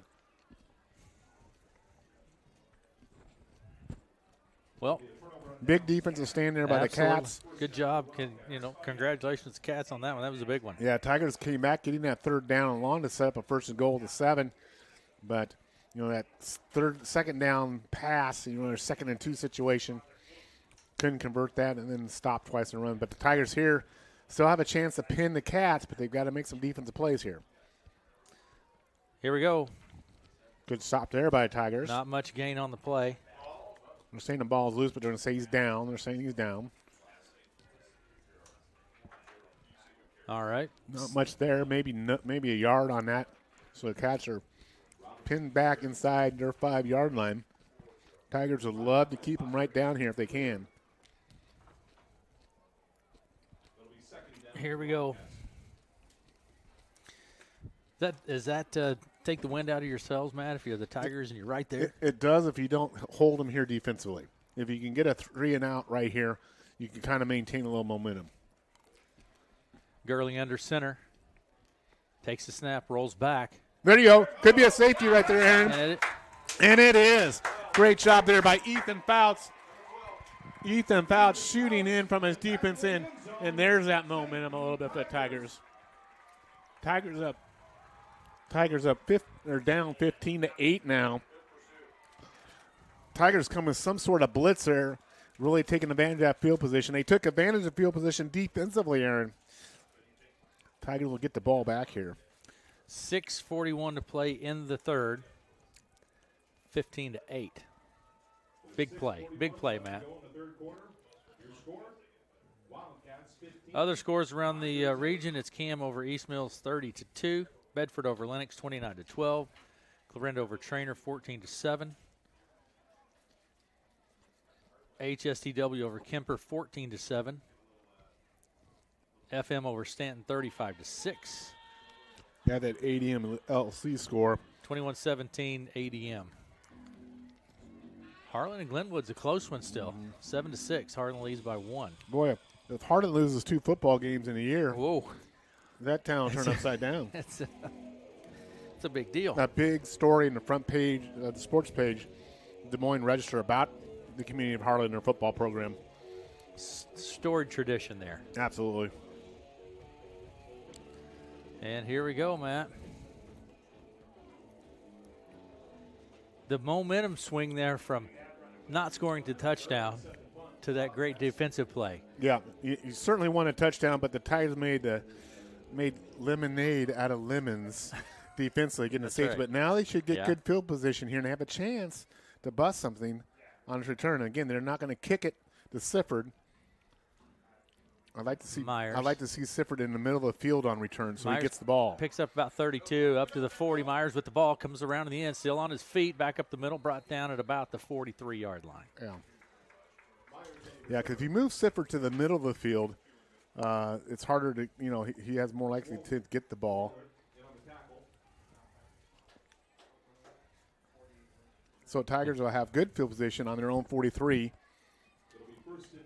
And the Tigers have had the ball most of the second half offensively here. Now within 1 score here of tying this game.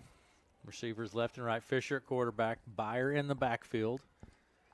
Going in motion, Meyer round to the right side. Looking for a place to turn it up the field. Tyler Myers and just there you go, Matt. But to your point, you got to. Tigers are going too much horizontal, trying to think they can get the corner speed. They got to cut it up in and make that hard cut. Plant the foot and go north-south. So it's going to be 2nd and 12, 2-yard loss again. Now here, kind of where the Tigers were in the first half, going to have a tough get here on this first down here as they're going to be 2nd and 12. 6 minutes to play in the third. Trips out to the left, single receiver right. Byer in the backfield. Fisher at quarterback. Fisher takes the snap. Going deep. Going to Byer. Nice Byer, catch. he is brought down. Wow. At about the 35-yard line, 34-yard line. It was a pass was on the money, but even a better catch as Adam had a guy draping all over him and reached up and kind of almost took it off his opponent's helmet. A fantastic throw and a fantastic catch all the way down to the Wildcat 32-yard line, 1st and 10 Tigers. Here we go. Trips out to the left, single receiver right. Byer in the backfield. Fisher at quarterback. He's going to take the snap. Looking to pass again. Going deep for Sifford. Intercepted. Yeah. Intercepted by the Wildcats. Yeah. Is that Narragon? That Nope. is Osberg. That's Osberg. Yeah, half and heck of the game. Had the big touchdown and an interception there, man. The pass just was overthrown, and Osberg was there to make the interception, and Cats will be set up on their own 17 there. Tigers had a little bit of momentum going there, and the Cats get that interception. So It's been a wild third quarter, Matt. yeah, it has been, and you just think, okay, there Tigers have a little bit of momentum there. 2 offensive series they've had a chance, haven't been able to convert yet. You don't get too many chances like that. So 15-8 is our score. 5:23 to play in the third. Wildcats with the ball. It's at the second interception of the game. Hernandez had one Yep. for Red Oak, and Yep. and then that Girling under center. Takes a snap.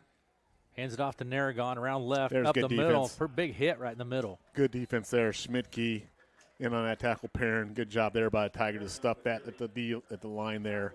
Little to no gain, so it'll be 2nd and 9 there. 2nd and 9. Ball's spotted on the 20. 30. Spotted on the 20. I like the energy the Tigers have brought out of halftime, Aaron. We saw that Southwest Valley game fatigue. They seem to be more energized here. They got to convert that into more positive plays, but I see a little more juice here from the Tigers here this half. And here we go. Shotgun snap coming to Girling. Hands it off to Osberg. Turns it back Not up. much there. No. Good job there by the Tigers turning that back in. Breitenbergen got that play turned back inside so Baz Clear could come in and make the tackle. 3rd and long here now for the Cats.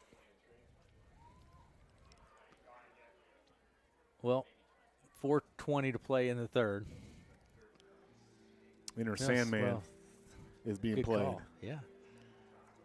Artist. If it's not AC/DC, I pretty much don't know. Metallica. They're close. They're all close. Just start saying AC/DC. It's Metallica. It's Metallica. Metallica, okay. Snap to Girling. Looking to pass, going deep. It's got him. If he's Got the catches it, receiver. dropped it.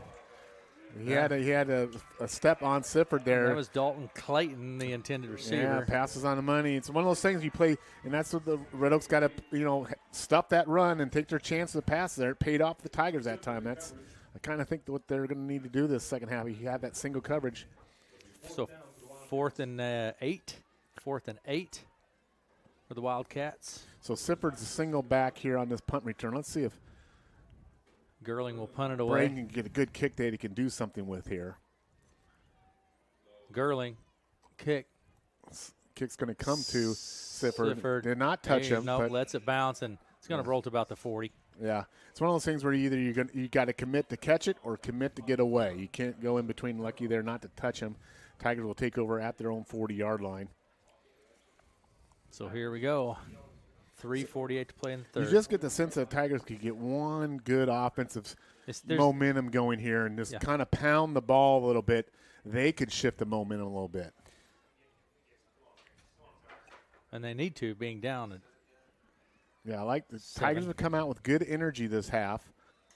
And they need to translate that here on the scoreboard here and get this game tied up. Here they give the Byer. Byer up the middle. Still He's on his feet to the 50. Byer still on his feet, Good block. 45. And he scoots his way to about the 41-yard line. Just not giving up there. Got a good downfield block from Cyrus Minson to pick up a few extra yards there, but looks like he was shot out of cannon on that. I think that's just kind of where you go right here. I don't think you need to get too fancy here. I'd see a little bit of maybe fatigue on the Valley kids. flipping the script here, I see a little bit that wearing down now. Their defense has been on the field a lot, so Tigers maybe just pound the ground here and see if they can return the tables here in the Wildcats. Here we go. Receivers left and right. Twins. Byer in the backfield. That would go north and south, though. Meyer in motion. Hands it off There to you go. Byer. Round to the right side. Has a little room. First down. Byer still on his feet. Still on his feet. Brought down. Nice gain of about 20 yards or so. Boy, he just had his little. He gives you a little shoulder, a little deke inside. Then he busts it back outside. He looked good on that leg that he injured earlier. Big run there. I think that's just what the Tigers roll with right here, as they're now on the 20-yard line of the Cats. Nothing fancy here. Just come back this wide side here. I'd come back on this wide side here and see if they can get Byer on this side. 3:10 to play in the third. Again, same set receivers left and right. There's Sifford in motion. Up the middle to Byer again. Still on his feet. Not much doing there, Matt. Yeah, they got a lot of room out here on this left side. I think the Tigers better when they go to the open side of the field than on the short side of the field. So it's going to be 2nd and 8 here at the, I don't know, about the 19-yard line. 2:45 to play in the third. Yeah, the ball's on on the right hash. 19-yard line. Most teams like to go to the right side. This makes sense, but let me cut something back here. Let's see. Going double wides. Here we go. Shotgun snap to Fisher. Rolls back.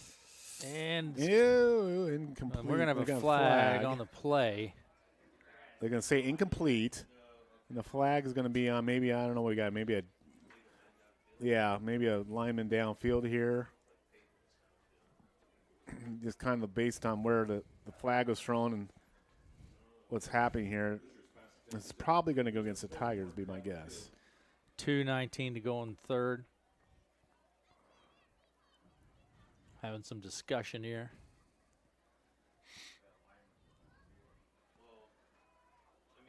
Quite a bit of discussion, actually, Matt. We'll find out here hopefully quickly. 2:19. This has been a good crew. It has not been a lot of penalties in this game. At least honestly, this point. Every time we say that, there'll be then penalty. it becomes flags start flying all around the place. But to this point, it's been a fairly clean game, both sides. My guess is they're. I'm not sure what the discussion point is here. A lot of discussion taking place here. Still, you know what, Matt? Still a good crowd here, I would say. Even they stuck around. They're sticking around. Yeah, sticking around. Competitive game. It's a game. It's still in doubt. Watch a football game. Are they flipping a coin? I think they're flipping a coin out there. Heads we go this way. Tails we go that way. Did I just see a coin flip out there? No, I'm just teasing, folks. I'm just teasing, folks. Here's the call. I didn't see the call, but it's on Red Oak. We think it's a legal man downfield. That'll be a. They're not sure what the distance on the mark-off is going to be. I think maybe the question is where the mark-off comes from. Okay. They're going to mark it back at basically the original line of scrimmage, maybe a yard or two behind that. So it'll be 2nd and 12. The Tigers will have the ball at the Wildcat 24-yard line. Yeah, 2nd and 12. Okay, here we go. Receivers left and right. Byer in the backfield again. Myers in motion. Byers up the middle. There you go. There you go. There you go. There you go. Byer to the 10. There you go. To the 5. Touchdown. Touchdown, Byers. Touchdown, Tigers. No flags. That's touchdown on the board. Tigers are right back in this game. You just had the sense they broke that back to this side. I love that play call. Inside action, broke it back outside. It's a 1-point ball game, Matt. 15-14, 2:12 to play in the third. Adam Byer is a good football player, Aaron. We talked about him, and he is really what we have seen out of him so far this year has been nothing but hard play. And the Tigers here are going to go for 2 with a chance to try to take the lead in this game. Snap to Fisher. Rolling out. Rolling right. Rose Fisher with the ball. Not there. No, nothing doing. Yeah. Good, well covered. That throw was into the short side field there. Not They're 15-14. Tigers are down 1, but they're back in the game with 2:12 to go. We'll be back after these messages. Hawkeye Ford in Red Oak is all new and better than ever. I'm Mike Utz, the new general sales manager. We boosted our inventory and expanded our dedicated sales and service teams while retaining the familiar faces you trust. Buying, selling, or trading, we've got you covered. Experience the fresh selection of cars and top-notch service at Hawkeye Ford in Red Oak. Discover more at HawkeyeFord.com.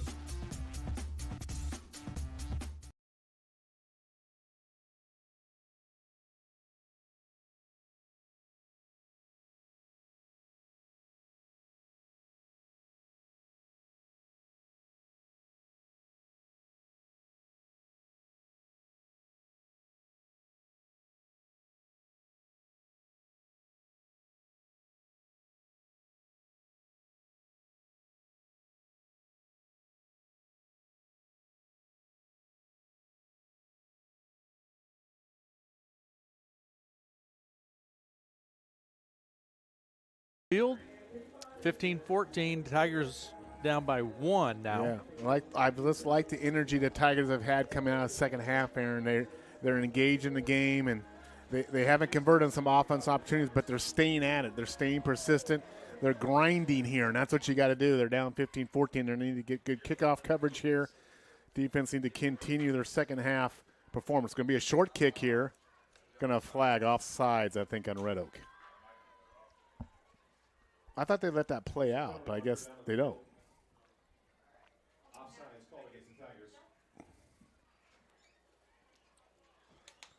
So Okay, I'm back, Mount. Tigers will be pushed back to 35 for this kick, so that's going to increase the Valley's ability to get good field position here. You know, look from where they're kicking, Aaron, you know, if the Tigers can – if they could keep the West Central inside their 35, they'd be doing pretty well here because this is going to be a difficult kickoff coverage for the Tigers here. And this is a big play right here. This is going to determine field position on this drive. Gigstead boots it away. It's a pretty good kick if that turns over a little bit. Osberg picks it up at about the 30, 22 rather. Tigers need to 30 cover here. To the 35, 40, out at about the 42.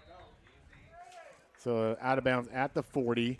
So based on that penalty for the Tigers got to kick off, not bad, but this is going to be good field position for West Central Valley to start this possession here. They've been on their side of the field. And the Tigers have really owned field position tonight, Aaron, but they haven't taken advantage of totally, but it's kept them in the game. Clarinda over Trainer, 22-14. Bedford over Lennox, 29-24. So Lennox making a little run there on Bedford. Here we go. Gurley under center. Rolls back.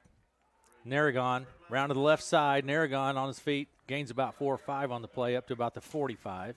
Yeah, Narragon, he knows when to make that cut. He takes it horizontal, but he plants that foot, and he knows when to make that cut upfield. Picked up about 5 there. And you get the sense here, Aaron, that this is a big series because the Tigers have got some momentum here. But if West Central can take this ball down and score a touchdown, that makes it real difficult on Tigers. Snap again up the middle. That's big number 11 Robinson. He picks up the first down. And here's where they're getting that ground game going. Let's see if the Tigers switch up their defense. Like I say, they're going to have to take something away, give up something here, take their chances on that pass. But I think they're going to have to stack this box big time. First down for West Central Valley. For ball's on the 48. Yeah, I'd bring those safeties up.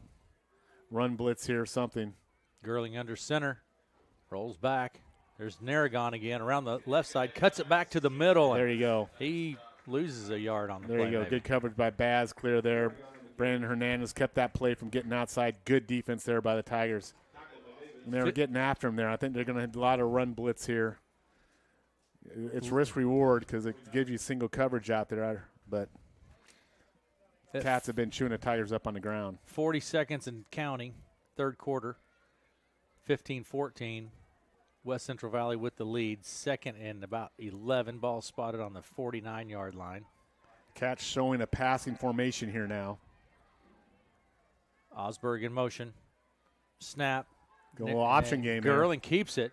And no gain, Matt. Again, they just stuff it. The Tigers just sniff it out. Big play there by Perrin Schmidtke. So here's a 3rd down and 9.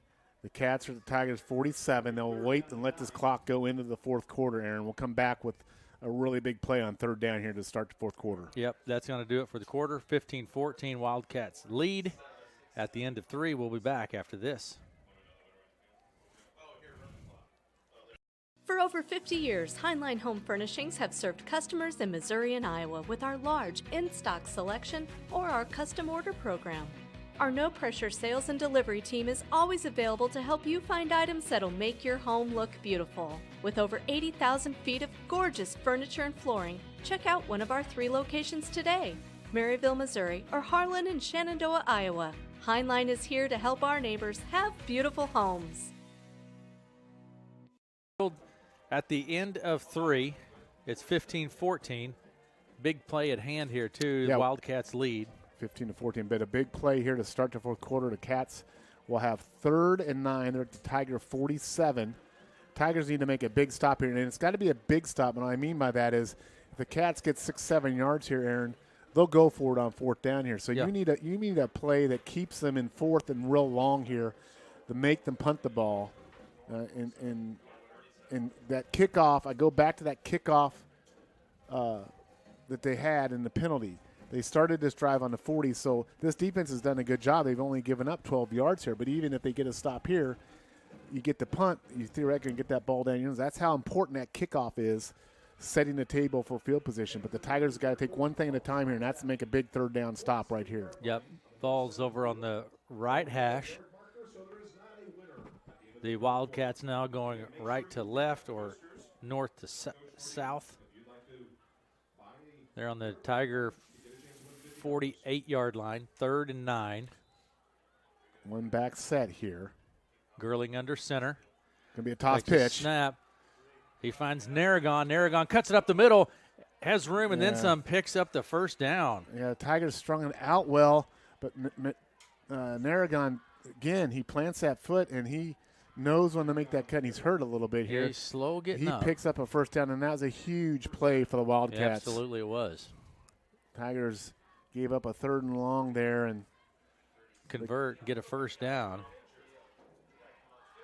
So it's 1st and 10 for the 37, and this is critical territory for the Tigers here. Now you're just trying to keep them out of the end zone on this drive. Twins out to the right, Gurling under center. Tigers show run blitz. There it is. There it is. No big play. They gave the ball to Robinson, but Baz clear on that run blitz. And again, I've been harping on it, but I think that's what the Tigers have to do to try to stop this run game and go single coverage outside. So it's 2nd and 10. Ball still on the 37 of the Tigers. Cats are going to take that clock down and take their total play clock time here. They're up 1. That's very similar to how they have played tonight overall, Matt. Yeah, and Tigers have really played well here defensively in the second half to this point.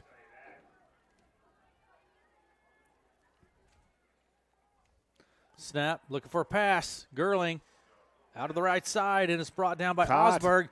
He's going to get in for the touchdown, Matt. Or just short of fumble. The ball's on the ground and they're going to mark it down. About a yard or 2 short. Yeah, he made a sensational catch. He went up in the air and made the catch and down to the 1 yard line there.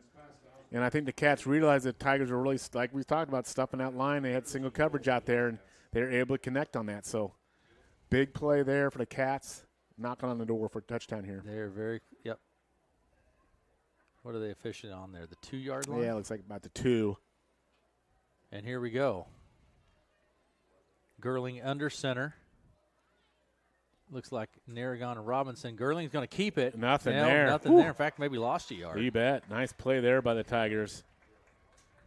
Really getting off that ball there. As Baz clear, I think, in a tackle. And who's that? Number 72 maybe in there. That was Ectornaw was in there on that. So pushed him back actually there. So it's going to be 2nd and goal from maybe, what, the 4 yard line? Yep. 10-17 to play in the ball game. 15-14 is our score. Tigers trying to. Wildcats knocking on the door here. Bow the back here and make a stand. Gurling under center. This time, Robinson's going to rumble his way all the way in there. Right in zone. Yeah, just went off left tackle there. And Jordan Robinson. In zone. The Cats back on the board. 5'10", 188. Just bulls his way in there.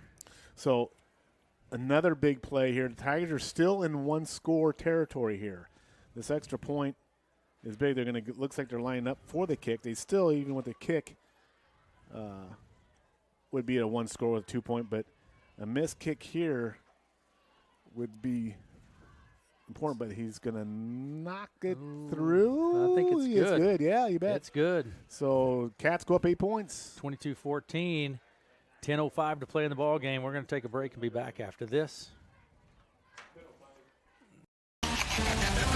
Stadium 34 in Red Oak, proudly serving delicious food and drinks to all of Sunshine Country. From your favorite craft beer with a burger to a perfectly grilled ribeye steak and a glass of wine. They have a great selection on their menu. Stadium 34 also serves breakfast Saturday and Sunday mornings. And if you need a space for a wedding reception, anniversary party, family reunion, or birthday party, Stadium 34 has the perfect banquet space for a large or small event. Call today to book your party. That's Stadium 34 at the Red Coach Inn on Senate Avenue in Red Oak.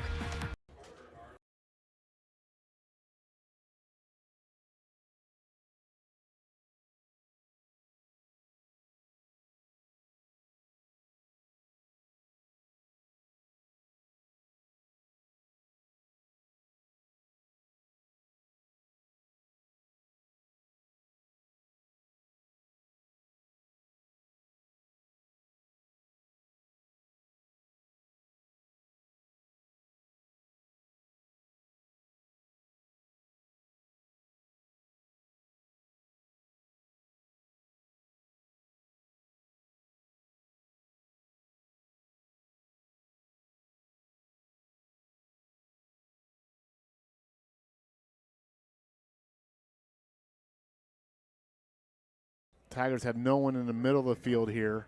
This is a little unusual on the kickoff return thing. But they're going to kick it deep, and it's going to go to Zipper. They're going to be jump-off sides.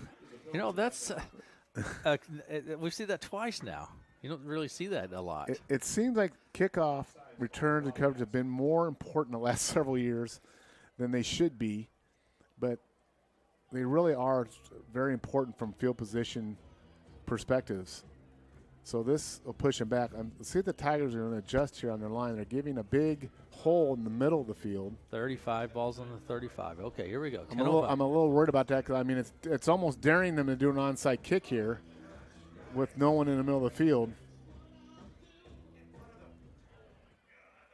So here we go.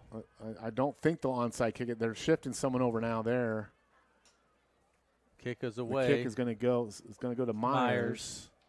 At about the 15, up to the 25, still on his feet, cuts it back the other direction now. He needs to cut it up. 25, around the end. Yeah, he's just too much horizontal running there. You got to turn it up the field. You got to plant the foot, and you got to go north and south. Yeah, he had an ability to cut there. You know, we've seen Narragon do that, plant that foot and go north, but you got to turn it up.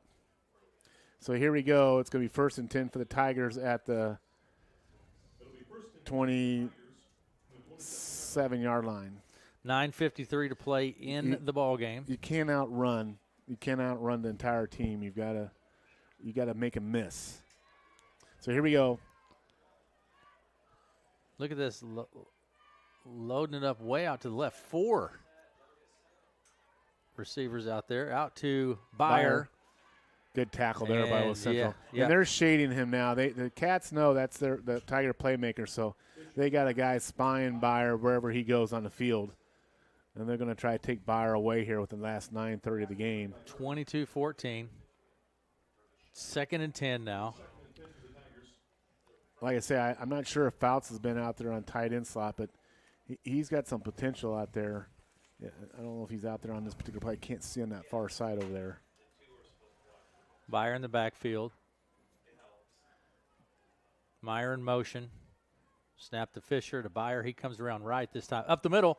Byer's got some room. He's going to be snagged and caught. He gains about 5 on the play. Yeah, he'll give the Tigers a fighting chance here on 3rd down. It'll be about 3rd and 4 as he got out to the 35. The Tigers have to get about the 37, 38-yard line. 8:58 to go here in the game. So big third down here for the Tigers. You're just not going to get too many more opportunities with the ball, so Tigers need to convert here in third down.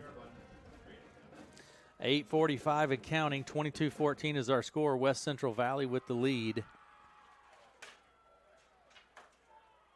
Here we go. Fisher's going to take shotgun snap. The clock is out at the moment. Snap to Fisher. Byer up the middle. Got some room to the 50. Byer still on his feet. He's going to be brought down at about the 44-yard line. Yeah, and the clock's now back on. But a great run there by Adam Byer right up the middle, all the way down the cat territory, down the 44-yard line. Those quick hitters. And I just like the fact when the Tigers go north-south more than trying to go horizontal here. I'd come right back to this little bit, to this wide side, this left hash off tackle here. Give Adam something over here, see if he can get busted out here. Sifford in motion. Snap. Byer up the middle. There you go. He there waited, you go. patient, waited on the there block. You go. Still rumbles forward and gains about 6 on the play, Matt. There you go. Good little run there, little deep spinorama. Slow getting up. 6 yards. Adam Byer he's out there pretty much every play of the game. Aaron, defensively and offensively, he carries quite a load for this Tiger team. Byer going to come out here, Matt. Byer's going to come out. He doesn't want to come out, but I think Coach Ordine needs to get him a rest here for a play or two. Be second and, 3 to Tigers at the Cat 40-yard line. Tigers need to score and score quickly because they're going to need a touchdown and a 2-point conversion to tie it up. Twins left and right. Up the middle, it's Sifford.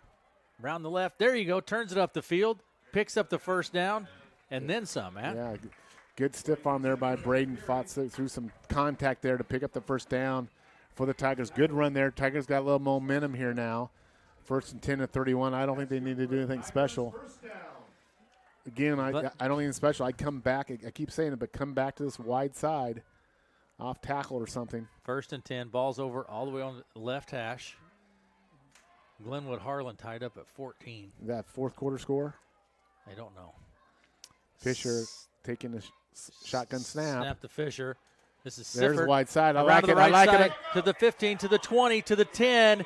Touchdown. Touchdown, Tigers. Touchdown, Tigers. Woo, and there it was. Broke it back to that wide side, and he got outside. There's a Wildcat player hurt on the play, but that's a touchdown, Tigers. Tigers now have another big play. They need to get this 2-point conversion here. Looks like the Wildcat player is hurt. I'm looking like that's number 53, Aaron.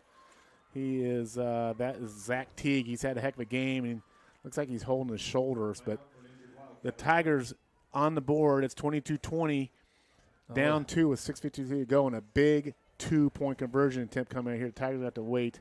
There's an injured player on the field. Injured player. 6:53 to play, 22-20. I think your 2-point chance here is I think you just got to give Adam a chance going left or right. You know, I think that's your best chance is get 2 points here. And the West Central Valley player up and would appear to be kind of moving that right shoulder a little bit. Yeah. But under his own power. Good news. We'll see what kind of formation the Tigers come out here. They also have, something quick up the middle. Let's see what we got here. Byron tailback, so big play here for the Tigers. Yeah, absolutely. Fisher, quarterback. Followed by Byer. Byer up the middle. Bounces outside. off. Got some space to the pylon. Oh. What a play. What a play by Adam Byer. Boy, what a play, Aaron. Bottled up the middle, bounced off, broke tackles, and the race to the pylon. He gets there. Second, third, fourth effort there by Adam Byer. We got a tie ball game. Tied up at 22 in the fourth quarter. 6:53 to play in the fourth. Put a star by that 2-point conversion play right there, Aaron. A big difference maker of being down 2 and then being a tied game, 6:53. Big play there by Adam Byer. What a ball game. That's 1-2, Aaron. That's 1-2. We talked about having a 1-2, and Adam Byer has a 1-2. So here we go with the kickoff. Tigers will have the kickoff at their 40, and the Tigers are going to try to get this ball downfield and get the Cats in a long field situation here. Whew, Matt. You know what? I love the Tigers have come out of halftime, Aaron. Win or lose, this is a much different field than we had in that Southwest Valley game. They're coming to play 4 quarters tonight, Aaron. They didn't score on that short field. You thought maybe they lost a chance to get that safety. They stayed with it. Gave up a touchdown. Didn't get down. Came back on a gritty drive to tie the game. You got to like the resolve the Tigers have shown here so far. 6:53 to play in the ball game. Tied up at 22 apiece. What a ball game. Absolutely great ball game. And we got 6:53 to go. Back to kick be Gigstead for Red Oak. Here we go. The kick is away. It's a good high kick down middle field. Fielded. Narragon with the ball. 25-30. He's got some room. Some space. Narragon. And he's going to be brought down at about the 42. Yeah, he got through that first wave of tacklers that game, about 15, 20 more yards. So the Cats are going to have good field position at 41. And the Tigers are going to have to make it a stand here. I don't think West Central is a field goal threat team, unless, of course, they're really down there close to the end zone. So Tigers have an opportunity here to try to make a defensive stand. Ball spotted on the 40, Matt, right on the 40, right hash. 1st and 10 for the Cats at the 40. It looks like Gerling takes the shotgun snap, hands it off quickly to Robinson. There's a good tackle. And he's going to be brought down quickly. Who was that? Jack Schmidtke got him around the ankles and slowed him up, and then Baz Clear was in there, so it's short gain. Gain of a yard. 2nd and about 8. Schmidtke is just a tremendous football player, Aaron. Hard-nosed kid. Fights through the blocks. Just everything you want to see in a football player. 2nd and 8. Shotgun snap coming to Gerling. Takes it. Quick pass. That quick out to, who is that? Osberg. He's going to be brought down, but he does gain a couple. Couple yards, but the Tigers were quick on that. They try to get a little slide pass there. Tigers reacted too quickly. Get a little sense that Tigers got a little hop to her step here defensively. Here is a big, big 3rd down defensive play for the Tigers. 3rd and 5. 5:54 to play in the ball game. 22 apiece. This is not 2-down territory, in my opinion, so the Tigers can get a stop here. I think they'll force a punt from the Cats, but they got to make a stop here. Ball's over on the right hash. Receivers out to the right. Gerling under center. Tigers need to come up. Pitches it back. You have Narragon. He has some speed. And get that first down. He's got the first down. We have a flag on the play. Flag on the play. Narragon on his feet to the 40, to the 30, to the 25. Narragon, he's forced out at about the 20-yard line, but we have a flag all the way back at midfield. Yeah, I think it's going to come back. Tigers are fortunate here. Narragon broke that back, but Tigers need to bring up that cornerback on that backside and side there and play run support more than pass defense. That's all coming back. So it'll be a spot foul. So that'll set up a 3rd and what? A 3rd and about 10, I guess? I don't know. So if it's marked from the spot of the flag is right about the 49, it'll be a 10-yard mark off, so it'll be 3rd and 10. So the Tigers still back in the situation, but the Tigers need to bring their cornerbacks in here if they're not playing deep on that. 5:22.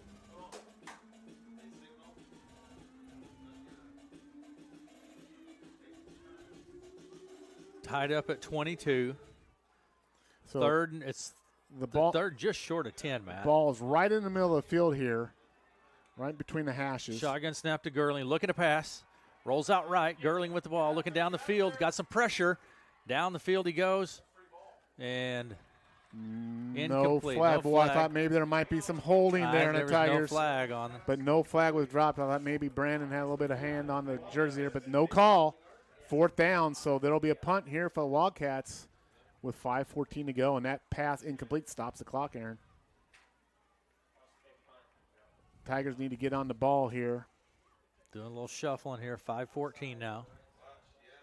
Ball's on the 41. So back deep is who is that? Is that Byer? That's Sifford? I can't see. That's Hernandez. Hernandez is back deep for the Tigers. So Tigers don't want to jump off sides, don't want to rough the kicker. Gerling. And The kick is away. Nice kick. There's Hernandez. Nice job fielding it. At the 25. So Brandon makes a good job there. Tigers start 1st and 10 from the 25 here. They got plenty of time to run their normal offense here, Aaron. There's no sense of rush here. You just play your normal offense and be efficient here with the clock and try to get this downfield and get some points on the board here with 5 minutes and 7 seconds to go. Tie game. Both teams with all their timeouts. 1st and 10, ball's on the 26. And here we go. Receivers left and right. Snap to Fisher. Hands it off to Byer. He comes around to the right side. Up to the 25, 30. Just lowers his shoulder, Matt, and drives forward. Punishing drive there by Byer. And look, well, I want to tell you something right now what I'm seeing. I'm seeing tremendous sportsmanship by Nolan Perrin. There's a Wildcat player down with a cramp. And Nolan Perrin ran over there to help the young man stretch that leg out. Tremendous sportsmanship by Mr. Nolan Perrin there. That's something I'm very proud of seeing from the Tiger players. And maybe it's not a big thing, but it's in the sense of everything that goes on in the field. But that little example there, I thought was a great starting to have thing. Starting to have a few cramps here now. 4:54 to play in the ball game. That was number 53. Who is that, Matt? That's Teague. He was out earlier with that shoulder injury. That young man he's going to be sore tomorrow. He's got a shoulder. He's got a leg cramp. He's playing a heck of a game, too. But the Tigers, with a good first down run, they're going to have 2nd and 10 at their 34. Good hard run by Adam Byer. And here we go. 2nd and about 3. Ball spotted on the 34. Again, receivers left and right. Ball's over on the right hash. Up the middle. Byer again. Bounces off of a couple. Just drives forward. He gets the first down, doesn't he? I think he does. Yeah, he's going to get the first down. First down, Tigers at their 39. This is a good little run up the middle there through contact and enough for a first down. Moving the chains. 4:40, 38 to go. Ball's on the 38-yard line over near the right hash. Tigers moving left to right or south to north. Receivers, kind of that same set that we see a lot of. Byer in the backfield. Myers in motion. Snap. Hands off to Byers. Watch out. He spins. First down. Bounces off the couple goodness. To the 45-40 to the 35. Adam Byer still on his feet. And he's going to be brought down at about the 15. What a remarkable run by Adam Byer. He did a pirouette on one leg to get away from a guy, Adam, and then turned on the jets, took it down the sideline and raced out of bounds at about the 15-yard line. There's a Wildcat player hurt on that. Adam Byer is having a football game, Aaron. He certainly is. He is having a football game. This young man is, I made the comment to him early in the week that if the Red Oak had won that Southwest Valley game, he might have been the player of the state that day. But you don't become player of the week in the state unless you win. But and he's out right now catching his breath on this play. So it'll be 1st and 10 Red Oak at the 18-yard line? Looks like it's spotted on about the 18. Tigers may want to call timeout as a play to just give Adam a break to get him back in the game. Up the middle, that is driving forward. Nice gain on the play. Yeah, picks up about 6-7 yards there. Who's that, Sifford? That was Sifford. Sifford on the carry. Like I say, Byers out right now resting. So that brings up about 2nd and 5. Yeah. Tigers down to 3:48 here. Ball's on about the 12-yard line. Yep. Like I say, the Tigers are going to take their time here. They can burn a timeout here if they need to, especially if it's a third down play needed. Receivers left and right again. Sifford there in the backfield. Myers in motion. Again, Sifford with the ball. Round to the right side, still on his feet, cuts it up the middle. Sifford driving forward. And he's going to be close to first down. It's going to be 3rd and 1 here. Let's see if Byer comes back. I get Byer in the game. Looks like Byer's going to come in the game here. Ball's on about the 7-yard line, Matt. So you got to think 3 minutes and counting. The Tigers would be no rush here. Actually, they could kind of let this clock tick, tick, tick here a little bit. They're just short of the first down. I'd run that play clock down a little bit here. 2:57 now and counting. Myers in motion. Snap to Fisher. There's Byer up the middle. Boy, I don't know if he got it. Boy, if he got it, that was a great second effort again. It's going to be close. Almost had his. It's going to depend upon the spot, but nonetheless, the Tigers are going to be in fourth down to go territory, even if they don't make it. What are they? I think he might be just a hair short. They're looking at it. They don't know. They're going to need to bring out the chains. Yep. 2:44 to go here. Grab a measurement here. Even if they don't get it, I think Tigers just go fourth. Tigers don't go under center. Their offense is designed to go shotgun, and I wouldn't advocate to go under center now if you don't do it. Stick with what you do, but you got to think something up the middle with Schmidtke or Byer here to pick up a fourth down. 2:44 remaining in the ball game, tied up at 22. And they're marking it here during his timeout. Tigers very close to a first down, and they're going to be about the first down Tigers. First down Tigers. Ball's spotted on what, Matt? About the 7 or 8 yard line. And again, I think the Tigers want to run the clock a little bit here. I mean, you don't want to ruin your momentum of offense, but you let that clock tick down. Maybe you let the Cats burn some of their timeouts here. You got to score. I mean, that's your first priority. You got to score, of course, but they don't need to be in a rush either. Again, here receivers left and right. Byer in the backfield. Myers in motion. Byers up the middle, driving forward. Down about to 2. We got a flag. White out. Now, that could be a face mask. I think it's a face mask. That's coming in late. That's what Adam is indicating. And, again, a player slow getting up here, Matt. Yeah. Slow getting up. I do think it's a face mask on West Central Valley. We'll get the. Yes, it is. Yeah. So that'll be, what, an automatic first down, I guess? I don't know. What is that? No, it's not. We're going to every professional broadcast has a rules guy. Our guy is Brett Eubanks. He's the official rules. Mike Piero of the NFL. This is Brett Eubanks. If you hear someone in the background yelling what it is and correcting us, that's Brett Eubanks, folks. And Mr. Cyclone. And we do have a player down on the field. Looks like it might be more of a kind of a cramping type issue. But Tigers, here's the situation, folks. Tigers are going to have what? First down? What is it going to be? First? It's going to be 2nd and 2, 2nd and goal. 2:32 to go in the ball game. 2:32. You need to score. Bottom line, you score. But you can run a little bit of clock here. I think the clock will start winding, when they get back, So you could run the clock a little bit here. West Central Valley or at least make West Central burn some of their timeouts. He's up and out under his own power. I think cramping, Matt, is what it seems. Several of these have been what would appear to be cramps. Yeah, because first things first, you got to score here. Nothing else matters. Get the ball in the end zone here. The clock will start here. So let's see the Tigers let the clock run just a little bit before they snap this. Here we go. Kind of packing it in here now a little bit. I think Tigers they're just kind of waiting. There you go. Just kind of let it tick, tick, tick a little bit. 13 seconds on the play clock. Watch the play clock. They should snap it here about 4 or 5 seconds ago. Good job here by the Tigers.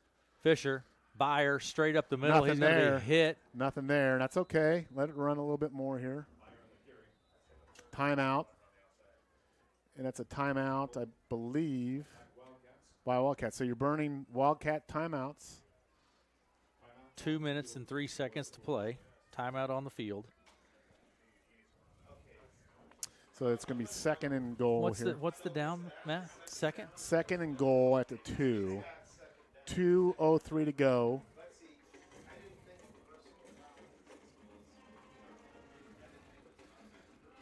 Still a good crowd of people here, Matt. This is close game, competitive game. You betcha. So I think at this point now you've burned one of their timeouts. You need to stick this ball in the end zone here.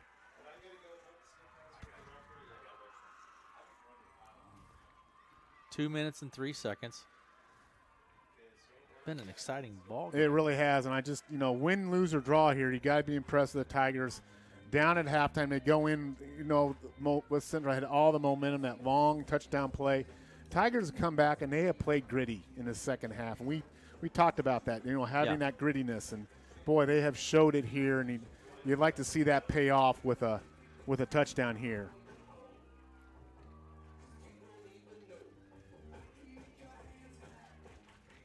Okay, Matt.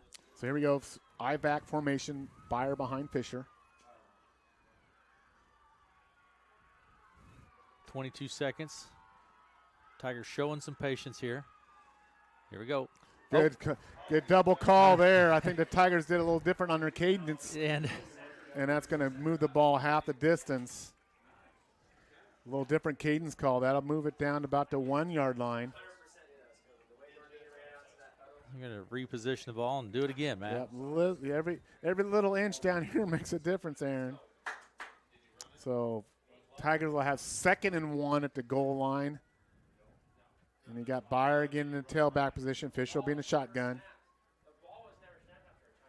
And here we go. The clock is now running. 1:58 on the clock and counting. Snap, Fisher, Byer, up the middle. And he is in. Touchdown. Touchdown, Adam Byer. Now, big play here by the Tigers. Big play here. You need to get to 2-point conversion here, Aaron. That really makes it a difficult climb back for the Cats. The Cats will have about 1:40 left when they get the ball, and they'll have 2 timeouts left. Tigers are up 28-22. Beeson coming in here. So let's see. Last 2-point conversion, we saw that incredible run by Adam Byer where he was stacked up in the middle of the line and busted it outside and tied the game up. 1:51 to play. Let's see what the Tigers. The ball is on the right hash here. They bring Minson way out left. Tigers throwing 3 wide to the short side. They're going to look for Minson. No, that should be a flag. There it is. And there's the flag. Yeah. There's the flag coming in. Yeah, Minson had his guy beat to inside, and the Wildcat defender was all over his back. So this will give the Tigers another opportunity to go for the 2-point.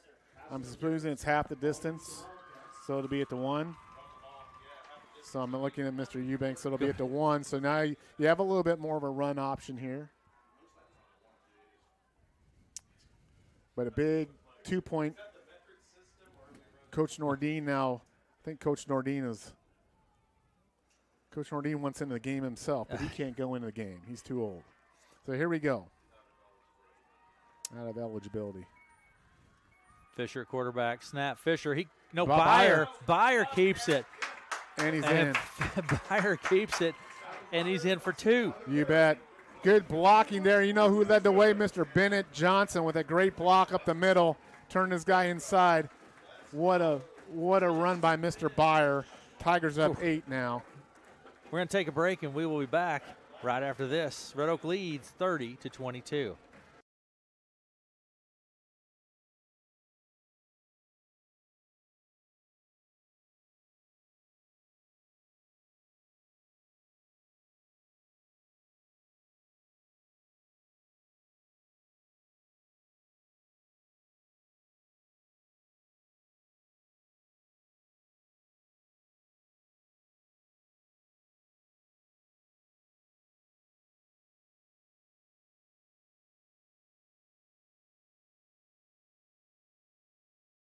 Red Oak leads 30-22 over the West Central Valley Wildcats with 1:51 to play in the ball game.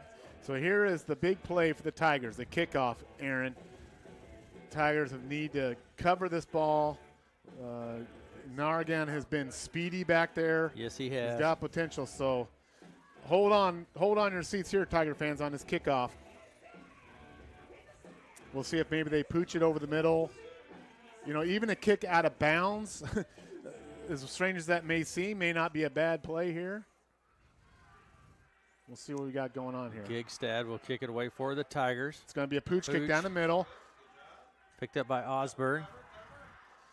And there's a good good cover. Brought down at good about cover. the good 35. Job. Good job. By all counts, that's a pretty good job of coverage there by Tigers on the 36.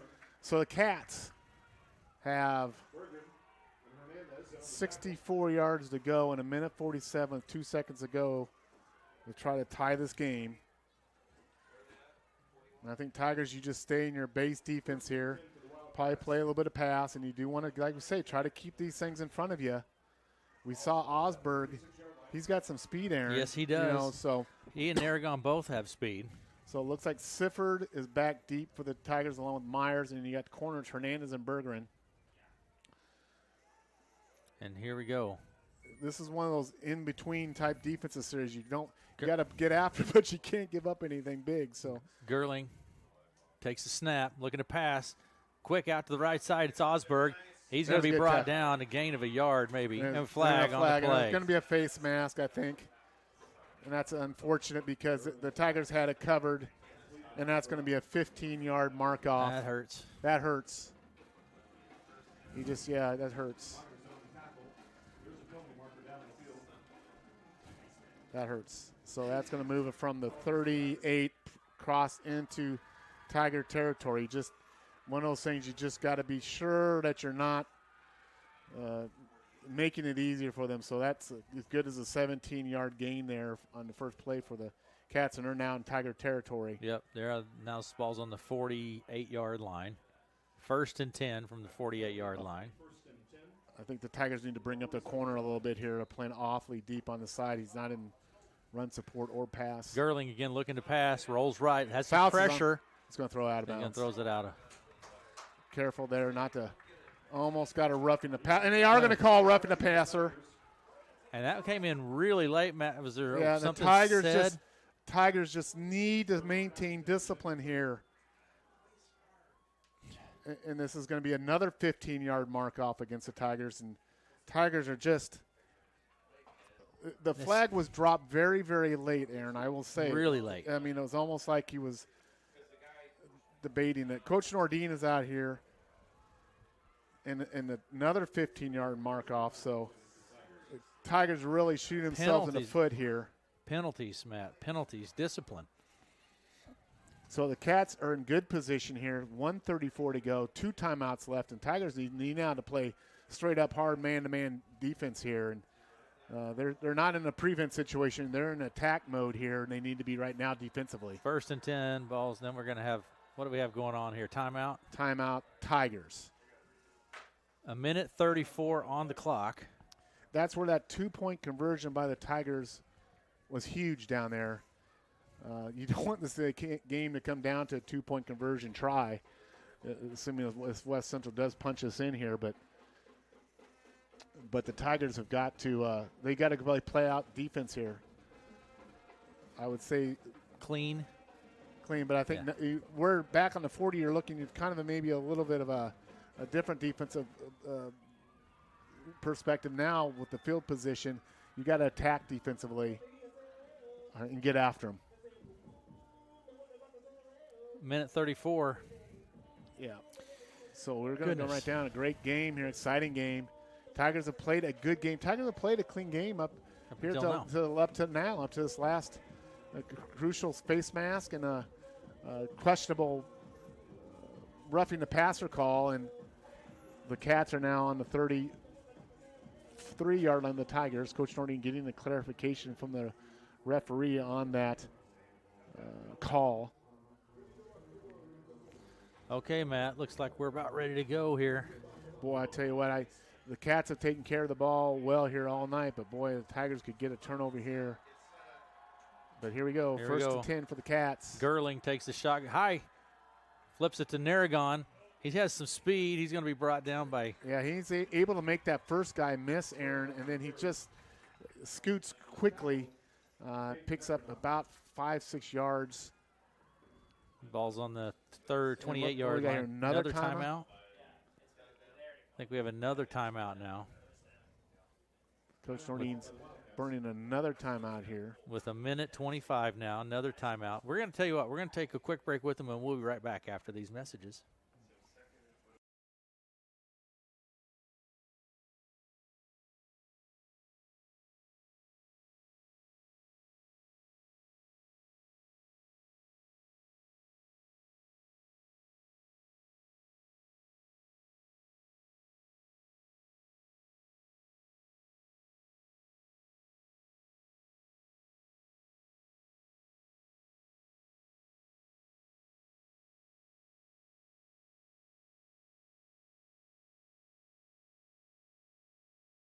when you have the opportunity and say thank you for making it possible for us to be here.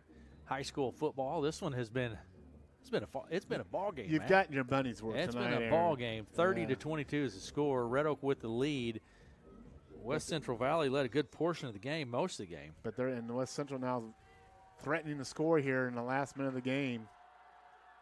Gerling takes a snap, looking to pass. Gerling got time. Going deep over the middle. Going to be hit, and it's going to be brought down at the inside the 10. Nice catch there, and the Cats are knocking on the door here. The Tigers with a minute 17. They've moved the ball about 40 yards in about 25, 30 seconds with those penalties. Quick. And they're set up first and goal at the it's about the 10-yard line. The good news right for the Tigers is the full 10 to get the touchdown. Gerling's going to take the snap. Again, looking to pass quick out to the left. Touchdown. And that's going to be a touchdown, Wildcats. Boy, I tell you what. Touchdown, Wildcats. Wildcats just right there, the nice little angle pattern. That was Partlow with the touchdown. So here it comes, down to that 2-point conversion I talked about. I think this is the Tigers' actually best chance to make a stop here on this 2-point conversion. And this is the ball game right here, at least from a Tigers' perspective, to win the game. The Cats need this to continue the game in all likelihood. Timeout on the field. 57 seconds on the clock. I think if you're the Tigers here, Aaron, I think what you do is you just sell out. I think you sell out on a run blitz, take your chances, see what happened here, bring the firehouse at them, and they get a pass play. You tip your hat to them, but I think you just got to sell out here. 57 seconds. Harlan beats Glenwood final 17-14. That's a thriller there. 17-14 Harlan with the victory. We got a thriller here. Tigers 30, West Central Valley 28, 56 seconds to go. Let's see what Coach Nordine dials up here defensively. But I would bring everybody from the south side of Red Oak on this rush right here and just see what happens, Aaron. Throw everything at it. Throw everything at them, and like I say, if they beat you on some sort of a pass play or something, then tip your hat. But I don't think you can play them straight up here because the Cats have shown too much diversity here. Let's see what the Cats come out offensively here. Here we go, 57 seconds. It's a 2-point ball game. They're going to go single back set here. They do have one guy kind of out wide here. Gerling under center. Gerling toss rolls wide back. right. There's Narragon. He's going to be snipped out. Narragon on his feet trying to get to the pylon. He doesn't make it. He doesn't make it.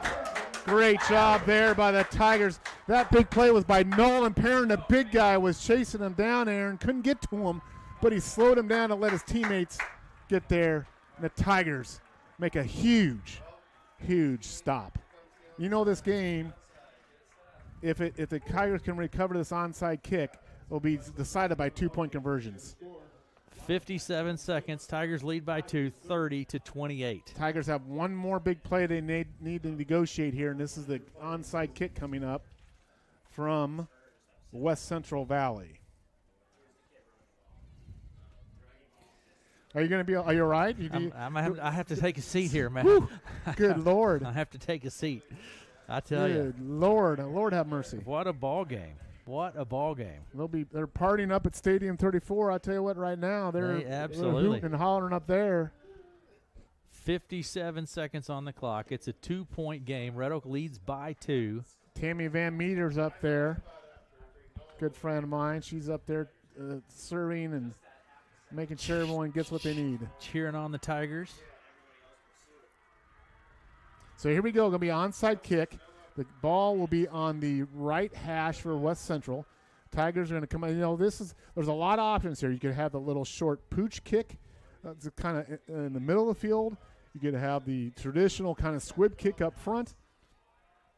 Tigers got good hands personnel out there on this one, Aaron. All their special team guys, but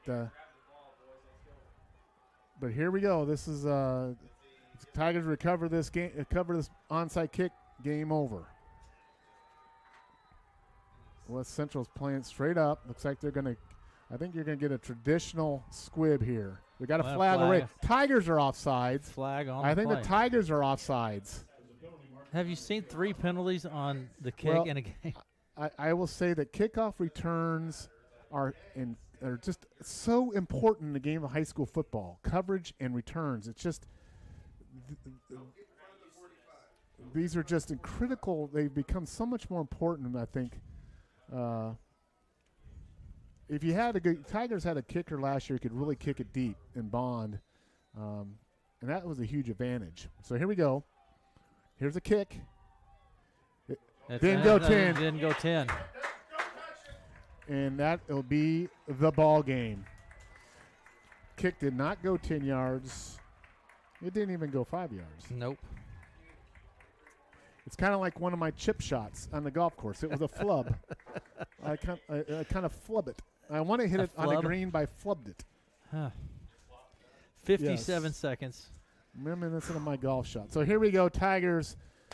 56 seconds away from getting their first W on the board. Stick around. We'll have a exuberant Coach Nordine on our post game, and I don't know who he'll bring up, but if he doesn't bring up Mr. Adam Byer. Adam Byer has had a ball game. I don't know. Well, of course, Coach Nordine tried to. Jack Schmidtke had a heck of a game, I thought, defensively. Tigers take the snap. They're going to take the knee. Jack Schmidtke had a heck of a game. I thought Braden Sifford played a good game for them. You know, the Tigers, had one interception, I think, on the night, one turnover? Yeah, Hernandez had an interception. And other than those couple penalties here right in that last series, they played a pretty clean game, I thought, from a penalty perspective. So Tigers need one more snap here. They'll take the knee, and that would be the ball game. They're going to let the clock work down. They're under center. They take the snap, take the knee. 30-28 is going to be West our Central final. cannot stop the clock. 30-28. Red Oak Tigers. We're going to take a quick break, and we'll be back. 30-28 is the score. We'll be right back after this.